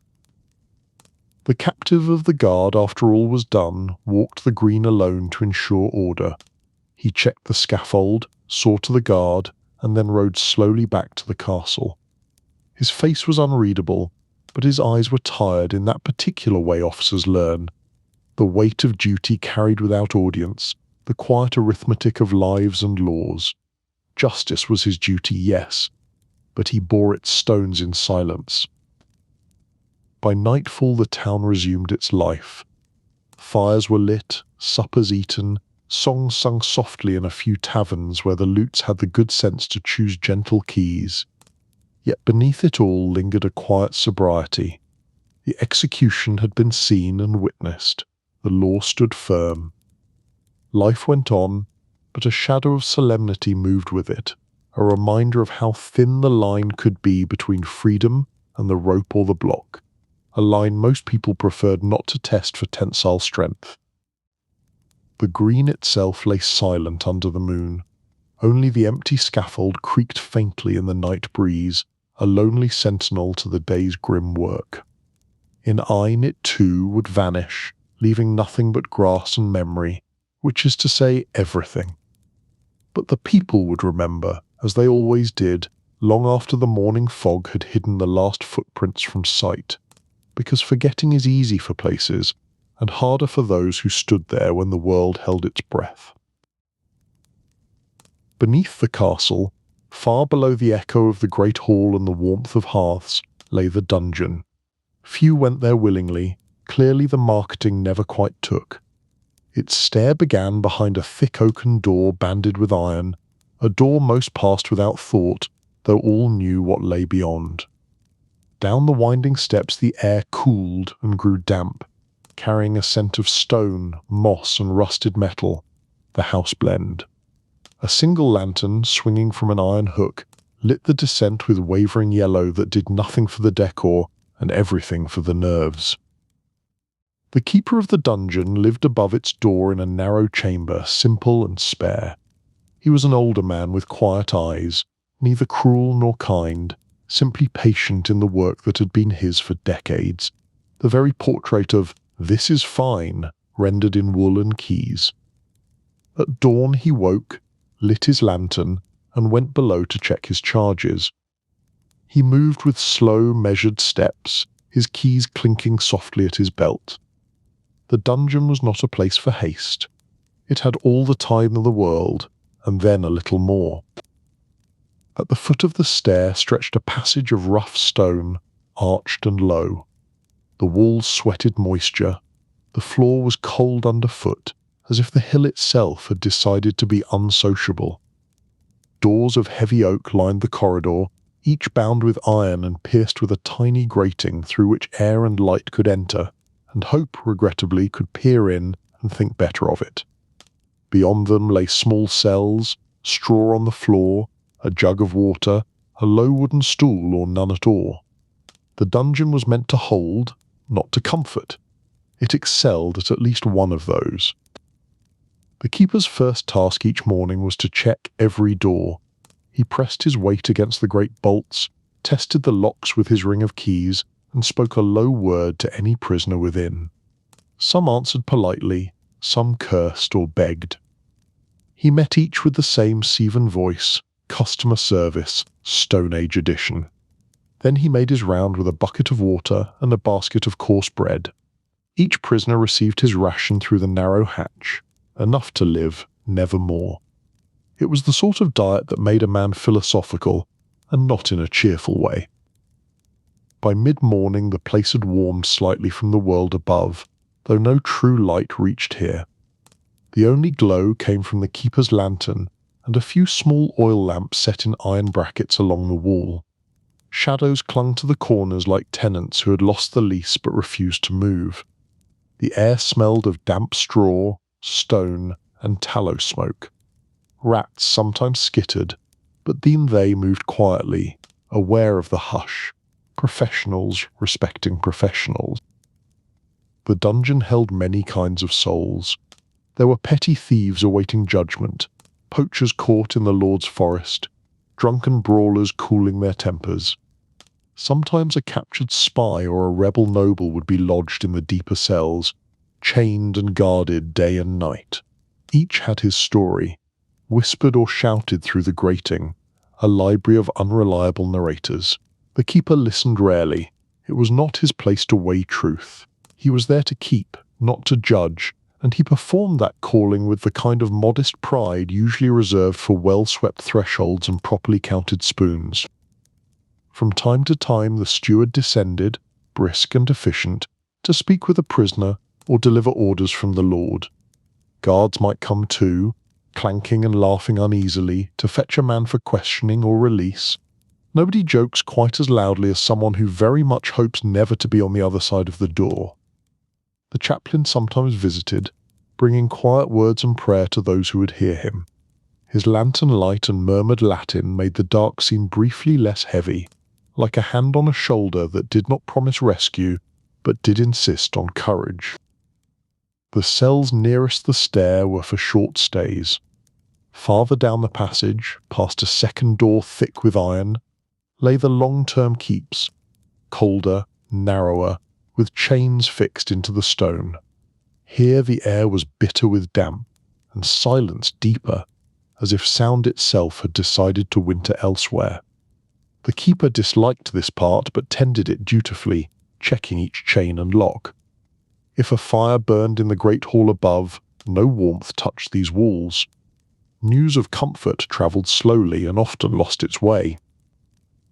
In the middle of the day the keeper paused to eat a small meal by the stair, bread, cheese, perhaps a bit of broth brought by a boy from the kitchens.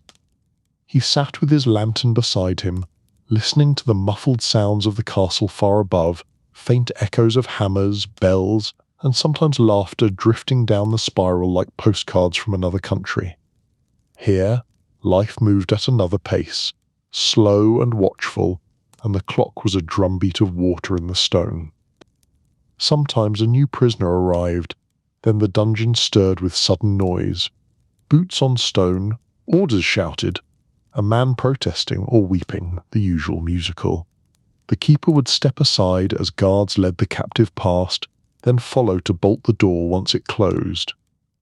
The air would be thick with the scent of fear and sweat, and for hours the hall might echo with cries until quiet returned, bringing with it that solemn companionship of stone and straw. On rare days the dungeon held someone of rank. Then candles were lit in the upper cells and special care was taken. Better straw, a stool, perhaps writing tools, luxury, in the modest way that only a basement can attempt. Such guests were guarded firmly but with courtesy. Politics played their games even here, and everyone remembered that ransoms travel faster when the ink is legible.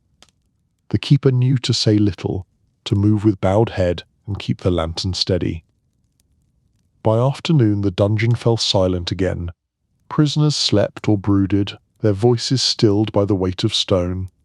The keeper mended what needed mending, straps for shackles, a broken lock, the rope of the bucket lowered into the well. He swept the passage, though the damp never let it stay truly clean. Tidiness in theory, mildew in practice. His was a craft of maintenance, patient and invisible, the sort that prevents catastrophe and receives precisely no applause.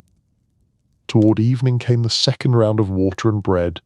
The keeper carried his lantern from cell to cell, setting it down to open each hatch. Some prisoners muttered thanks, others stared blankly. A few begged for news of the world above. Was there a feast? Had judgment been passed? He answered with the barest facts, kind but distant truth carefully portioned, like everything else down here. It was easier that way and safer for hearts that must be steady tomorrow. When night fell, the dungeon grew colder. Moisture gathered on the stones and the air turned still. Above, the castle feasted or slept. Below, only the keeper and his lantern moved, a tiny sun with a very small solar system. He made one last round, checking every bolt and lock, banking the tiny fires in the brazier by the stair. Then he climbed slowly upward, leaving the dark behind. The prisoners settled to uneasy sleep, their breathing and the faint ruster of straw the only sound, a choir that hoped not to be noticed. Sometimes, in deepest night, a horn would sound, or boots would thunder on the stair. Then the dungeon woke abruptly. A new captive, a midnight judgment, an urgent message from the Lord. The keeper roused himself and obeyed. Habit is a better alarm than bells. But most nights passed in quiet, the silence broken only by the distant drip of water and the sigh of sleepers, the lullaby of consequences. At dawn the pattern began anew. The keeper returned with lantern and keys, faithful as the turning of the seasons. He found each cell as it should be, each prisoner present and alive. Bread and water were passed, straw changed where needed, locks tested. Life here was narrow but steady, an unseen foundation of the castle's power. Glamorous, not sung about, but astonishingly reliable, which is why power trusts it. Above, men feasted, judged, and rode to war.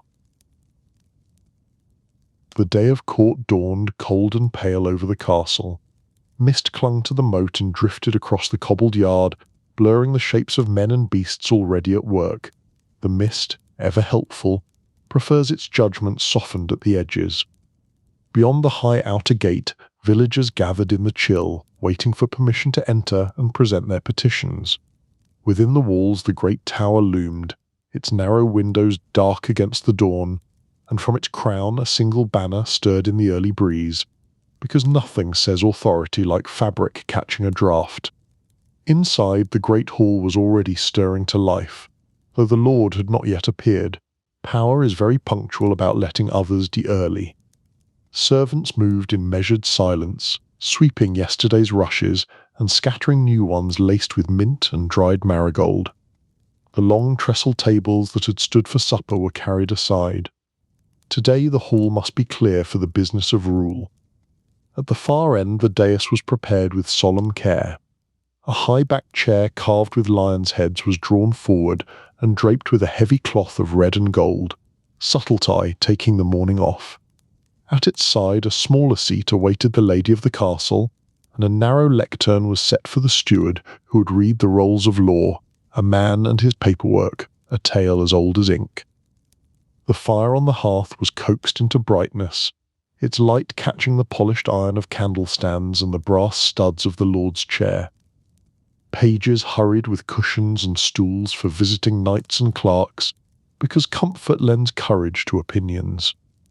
The steward himself arrived before sunrise, thin and brisk, his bundle of scrolls hugged to his chest, his keys clinking as he strode to the dais.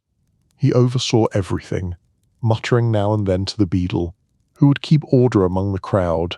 Translation: remind enthusiasm, it has boundaries. As the first bells of the day rang from the chapel tower, the hall began to fill. Men-at-arms took their places along the walls, halberds upright, eyes keen decorative columns that stare back. A scribe spread his inks and sharpened quills at a low table to one side. The chaplain entered, grave in dark robe and white collar, and took his place near the Lord's chair to advise on oaths and matters of conscience, a necessary accessory when truth needs a referee. Courtiers and household knights followed, each nodding to the steward before taking position. The hum of voices grew, but never too loud. This was a solemn day, and even gossip wore its better shoes. Then the great oak doors swung wide. The Lord entered slowly, his cloak trimmed with fur against the morning chill, his sword at his hip but peaceably sheathed it enjoys the scenery. Behind him came the lady, serene and watchful, a long veil trailing from her headdress. Pages hurried ahead to light fresh candles on the dais. The crowd bent low as the pair mounted the steps and took their seats. The chaplain murmured a blessing. The steward lifted his staff and called the hall to order, ancient ritual by which noise learns manners. The first petitioner stepped forward, a farmer, hat in hand, face worn by sun and weather. He bowed deeply before speaking, his words simple and halting, as he told of a neighbour's ox straying into his barley and ruining the young crop. The steward read from a scroll the custom of the region. The Lord leaned forward, asking quiet questions, while the lady whispered a suggestion at his side: domestic diplomacy, fluent in consequences. At last the judgment was given. The neighbour must pay in grain at harvest. The farmer bowed again and backed away, relief on his face, priceless harvest of being heard. Next came a merchant, robes fine but voice edged with worry. Bandits on the forest road, he said, had stolen a wagon of cloth. The Lord's brow furrowed. He questioned the merchant carefully, learning the place and hour of attack. Then he turned to his captain of the guard, who stepped forward, saluted, and promised a mounted patrol before week's end. Bandits hate punctuality. The scribe wrote swiftly, quill scratching a small storm. The merchant bowed and withdrew, a little straighter now, prophet being quite fond of security. One by one they came, millers disputing rights to the stream, widows asking for relief from tax, craftsmen protesting unfair tolls at the gate. Some matters were small and swiftly judged, others roused long debate. No subject is too tiny to become enormous when money is nearby. The chaplain reminded the hall of the law of sanctuary and the charity due to the poor. The steward cross-checked the castle's rolls to ensure no ruling would breach long-held custom. Parchment, too, has memory. The lady listened keenly, speaking softly to the Lord when mercy might soften a stern decree. She is the hinge on which severity learns to swing. Sometimes the mood grew tense. A poacher was brought in under guard, his hands bound. A gaunt rabbit dangling from his belt as proof exhibits A and B respectively, hunger and habit. The man knelt, pale with fear, as the Lord questioned him. The chaplain spoke of trespass and repentance, the captain of the guard of duty to the forest law. At last the Lord spared the man's life but fined him harshly and ordered him to serve a month at the kennels. The hall let out a breath as the poacher was led away, alive but chastened, justice choosing the whip instead of the sword for once. By mid-morning the doors opened again to admit envoys from a nearby manor. They carried letters sealed with wax requesting arbitration in a boundary dispute. 2 fields, 1 line, infinite opinions. The steward read the letters aloud in a clear voice while the lord and lady conferred. A map was brought forth, its edges curled and worn, showing streams and copses, meadows and mill. Knights craned to see. After long debate, the Lord deferred judgment until witnesses could be called. He would send riders to walk the land. Such matters, he knew, could not be rushed. Lines drawn in haste have a talent for becoming battlefields. All this while the hall hummed with quiet life. Dogs nosed through the rushes for crumbs, the original auditors. Pages ran messages to the kitchens for bread and ale to refresh the company. Now and then a servant stoked the fire, sending sparks whirling into the smoky light, tiny suns petitioning the rafters. Outside the windows the mist lifted, showing a bright cold sky. Bells rang again from the chapel, marking the passage of the morning time filing its report. At last the steward tapped his staff and called the final cases. A pair of young men came to swear fealty, kneeling before the Lord with hands clasped. The chaplain blessed their oaths, the lady smiled gently as each rose, new vassals bound by promise ambition's favourite knot. Then came a travelling minstrel to ask leave to perform at the evening meal. The Lord granted it with a nod, and the hall relaxed, glad for the promise of song after such sober hours. Policy pairs well with melody. When the last petitioner had gone, the Lord stood. The men-at-arms struck their halberds once upon the floor, a sharp echo that silenced the hall. Nothing persuades quiet like metal hitting stone. The chaplain spoke a short prayer, commending the judgments given and asking for wisdom in their keeping. Then the Lord descended the dais and left through the side passage to his private chambers, the lady following with a glance backward at the assembled household, one last stitch to keep the day from unravelling. Slowly the tension drained from the room. The steward gathered his scrolls and keys, speaking quietly with the scribe. Men-at-arms returned to their posts on the walls. Courtiers clustered to discuss the morning's decisions, editing events into anecdotes at remarkable speed. The great hall, so solemn moments before, shifted again toward ordinary life. Soon servants would bring trestle tables back for the noon meal. Soon the clang of dishes and chatter of pages would replace the hush of judgment-proof that governance, like appetite, keeps regular hours. But for a time the air still held the weight of what had passed. Here in this hall, under banners faded by smoke and years, lives had been shaped. Fields secured, taxes lifted, punishments given, oaths sworn. The Lord's power had shown itself not in sword alone, but in measured word. In justice seen and heard by all, spectacle has its uses. Fairness more low. The lady's quiet counsel and the chaplain's grave advice had tempered it, and the steward's records would make it lasting, ink doing what steel cannot. Outside the great doors the petitioners dispersed, some relieved, some muttering, some smiling through tears. They crossed the drawbridge into the cold bright day, returning to farms and shops with news to share. Word of the court's rulings would spread by evening, carried in taverns and market stalls, shaping the life of the lands around the castle, policy travelling at the speed of bread and ale. Inside, the hall breathed again. Smoke curled from the hearth, mingling with the scents of rushes and tallow. A boy swept away footprints from the morning's crowd. A dog stretched and yawned in the warmth, a professional in the field of morale. Soon this place would echo with laughter and music, with the clatter of trenchers and the hum of feast. But just now it was still, and in that stillness the memory of justice lingered like the fading echo of a bell, quiet, exact, and impossible to pretend you didn't hear. At the very edge of the castle's outer wall stood the Gatehouse, a squat, powerful tower built to watch the world beyond. Its great oak doors, bound with iron, were the mouth of the castle, and not the smiling kind. Here every traveller, merchant and pilgrim passed. Here guards kept wary eyes on the road, and watchmen called to one another across battlements.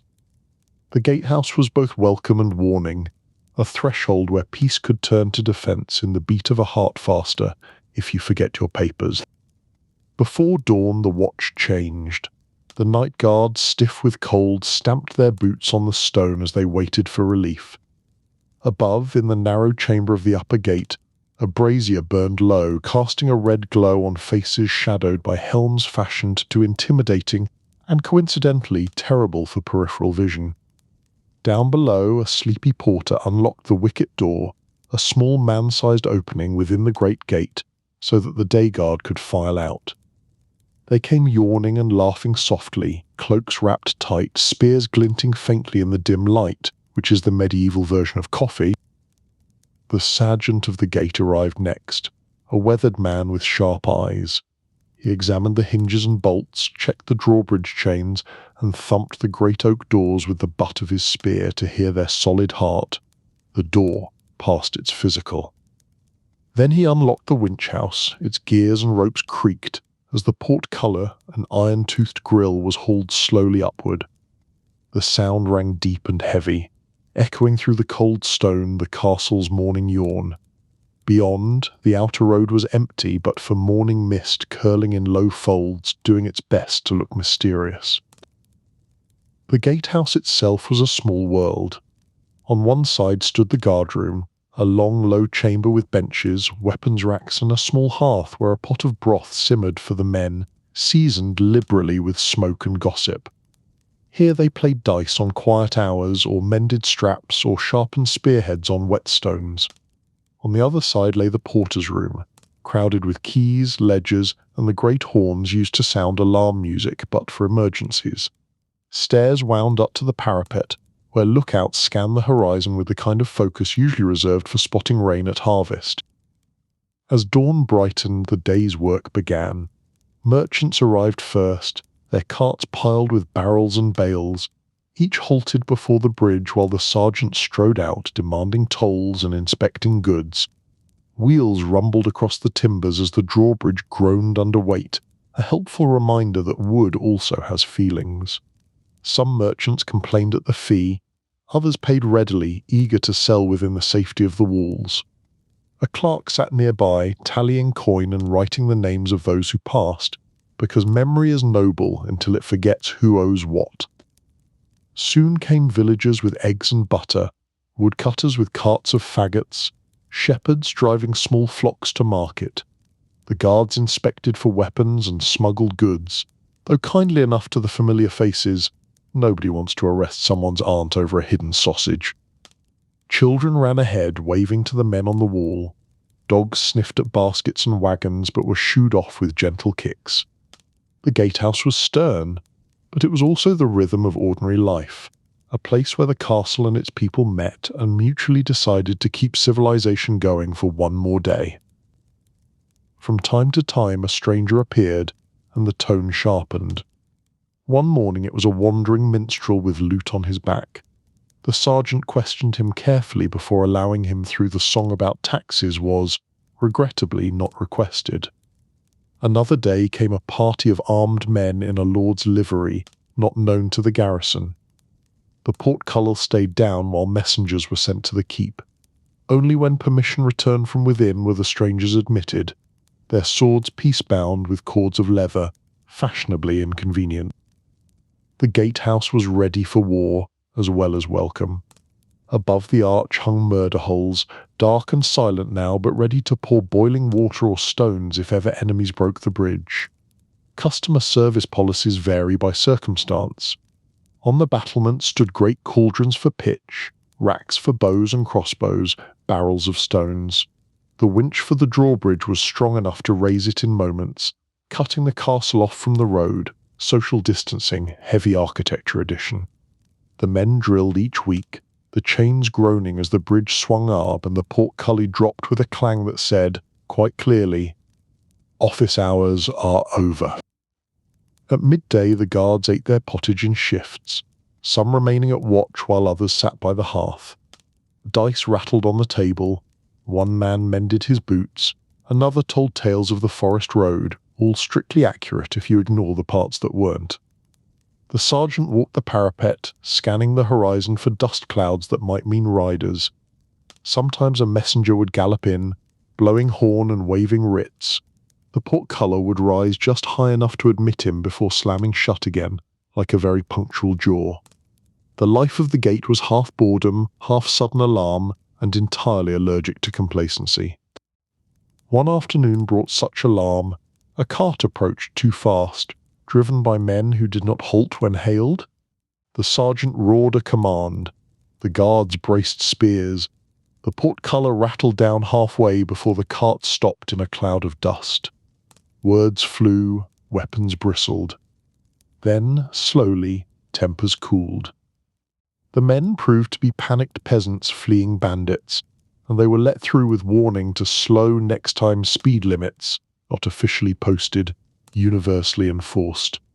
Still, the moment left the hall tense, the men's hands tight on spear shafts long after adrenaline lingers, that's its hobby. Toward evening, travellers trickled in, seeking safety before the gates shut for the night. Pilgrims dusty from the road, merchants with tired mules, a peddler with pans clanging on his back, all paid their toll and passed under the watchful eyes of the guard. Children lingered to stare up at the murder holes, laughing nervously as they imagined what might fall from them. Education through anxiety. The great winch creaked one last time to lift the portcullis for a slow wagon laden with hay, which is never in a hurry and resents the suggestion. When the sun slid behind the hills and the outer road grew shadowed, the sergeant gave his order. The portcullis came rattling down with finality, its iron teeth biting the stone. The drawbridge was hauled up inch by inch, groaning as it closed off the moat. The great oak doors swung shut with a deep thud, bolts sliding home. Outside, the road fell silent. Inside, the gatehouse was a fortress, the architectural equivalent of a firm handshake that does not let go. Night duty began. The guardroom fire was built high, and the men drew lots for the parapet watch. Some wrapped in cloaks and went up to pace the walls, eyes sharp for lanterns or torchlight beyond. Others stayed below, listening for knocks on the postern door or horns from the countryside. The porter trimmed the lanterns along the passage so that any intruder would be well lit. Hospitality, but make it tactical. The sergeant, as ever, made his rounds with quiet, sharp steps. Yet even in weariness there was peace. The gatehouse was old and strong, and its men knew their craft. They shared stories to pass the long hours, of sieges past, of tricks to test a merchant's honesty, of ghosts said to haunt the deep archway at midnight. Some believed, some laughed, but all listened, grateful for talk against the cold dark. The walls listened too, as walls do, and promised to keep their secrets until properly bribed with limewash. Toward midnight the wind rose, howling through arrow slits. The brazier flickered low, boots clattered softly as the watch changed again.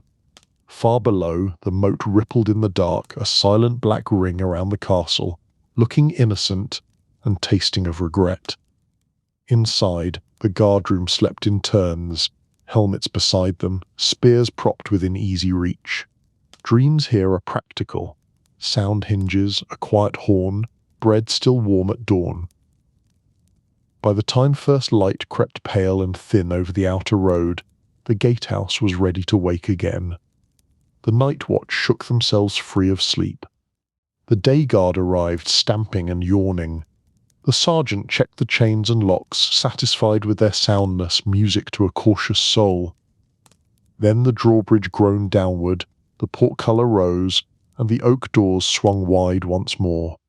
The castle breathed out into the waking world, safe and strong behind its ancient teeth-polite smile restored, but do note the bite. Beneath the bright courtyards and guarded walls of a medieval castle lies another, darker world, the dungeon. Here stone passages descend into damp earth. Air grows cold and still. Torches gutter against wet walls. Torches have very clear boundaries, apparently. It is a place of fear and waiting, yet also of quiet endurance. For every glittering hall above, there is this shadowed undercroft below, where prisoners measure time by dripping water and the shuffle of the jailer's boots, which, to be fair, keep better hours than most courtiers. Most castles did not build dungeons as torture chambers alone. They were secure storage rooms first. Deep cellars kept wine and grain safe, but when power needed a place to hold enemies, the lowest vaults served multifunctional real estate before it was fashionable. Over Tave, some were purpose-built, barrel-vaulted stone rooms behind iron doors, or pits sunk deep where escape was nearly impossible. A heavy portcullis or oak door bound with iron bars sealed each entrance. Keys hung at the jailer's belt like a jangling sermon on prudence. To reach the dungeon you pass a twisting stair called a trap stair, narrow, uneven, meant to slow attackers and humble the unwary. Air cools and smells of earth and old smoke. Pride slips 2 steps lower, just keeping balance. Sometimes a passage runs under moat or through bedrock, dripping with moisture.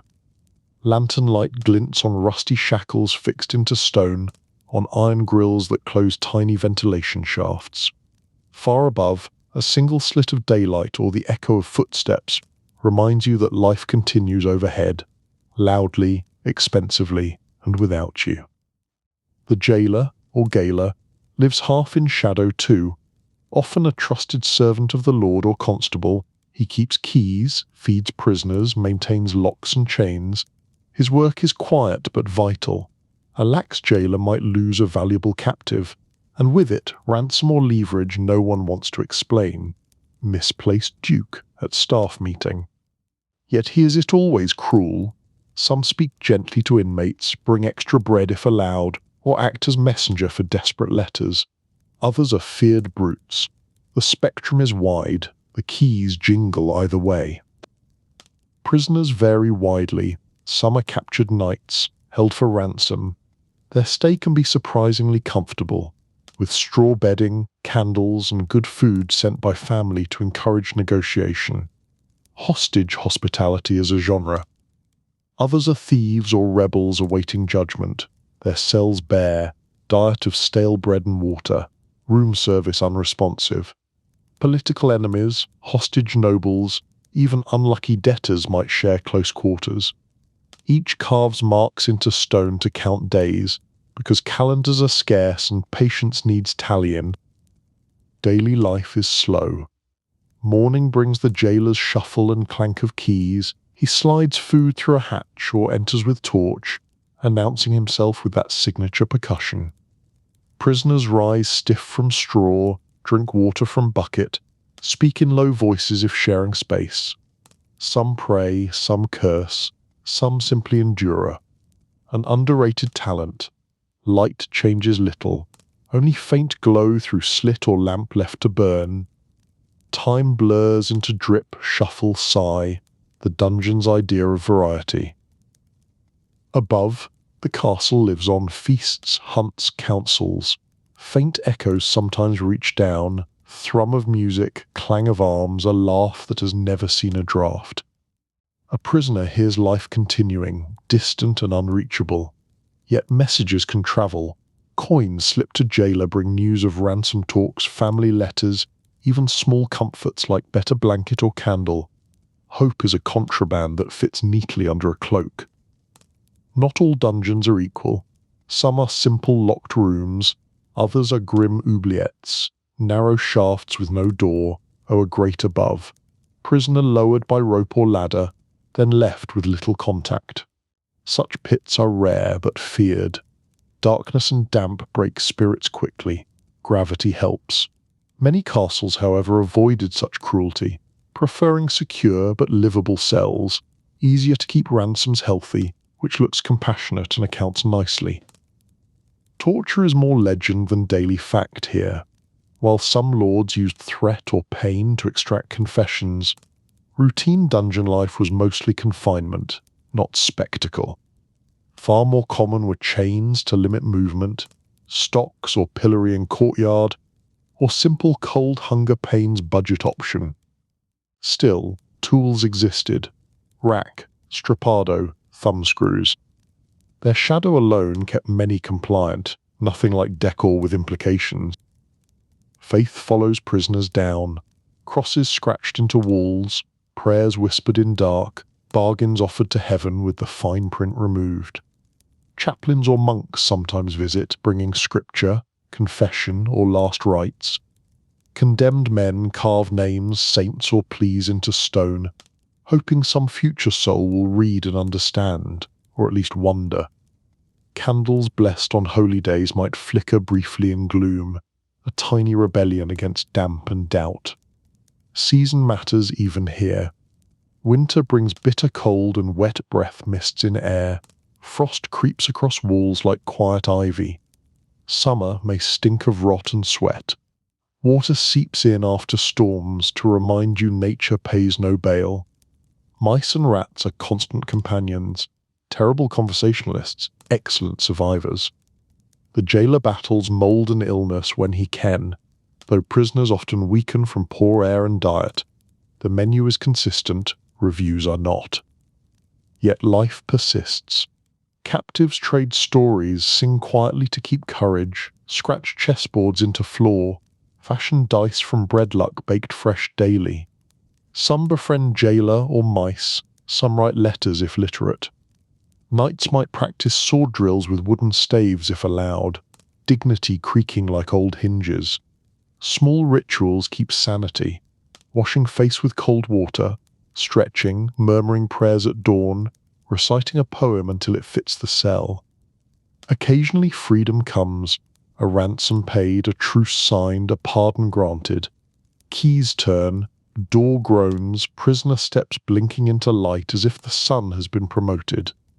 Sometimes freedom means death. Condemned led to scaffold or gallows. Both fates begin with that same clank of lock one morning. Destiny has an oddly standardized soundtrack. The dungeon is also part of castle strategy. Holding a rival lord or enemy knight can win wealth and peace. Leverage looks best in chains. Threat of cell keeps local peasants loyal, or at least punctual. During siege, prisoners might be bargaining chips. The gaoler thus keeps careful record of who sleeps where, who owes what, who might escape. An accountant with fewer windows. Above all, the dungeon reminds that castles are not only homes but instruments of power. Stone keeps secure food, arms, and people, friend or foe, with the calm efficiency of gravity. To walk its depths is to feel that authority made real in chill air and iron bars, law that does not need to raise its voice because the walls do it for her. So when you imagine castle life, do not stop at banners and banquets. Picture also the dungeon, silent, cold, but alive with whispered hopes, the steady duty of the jailer, and the slow passing of days. Here power waits and watches, patient as stone, and just about as talkative, though considerably better at keeping appointments.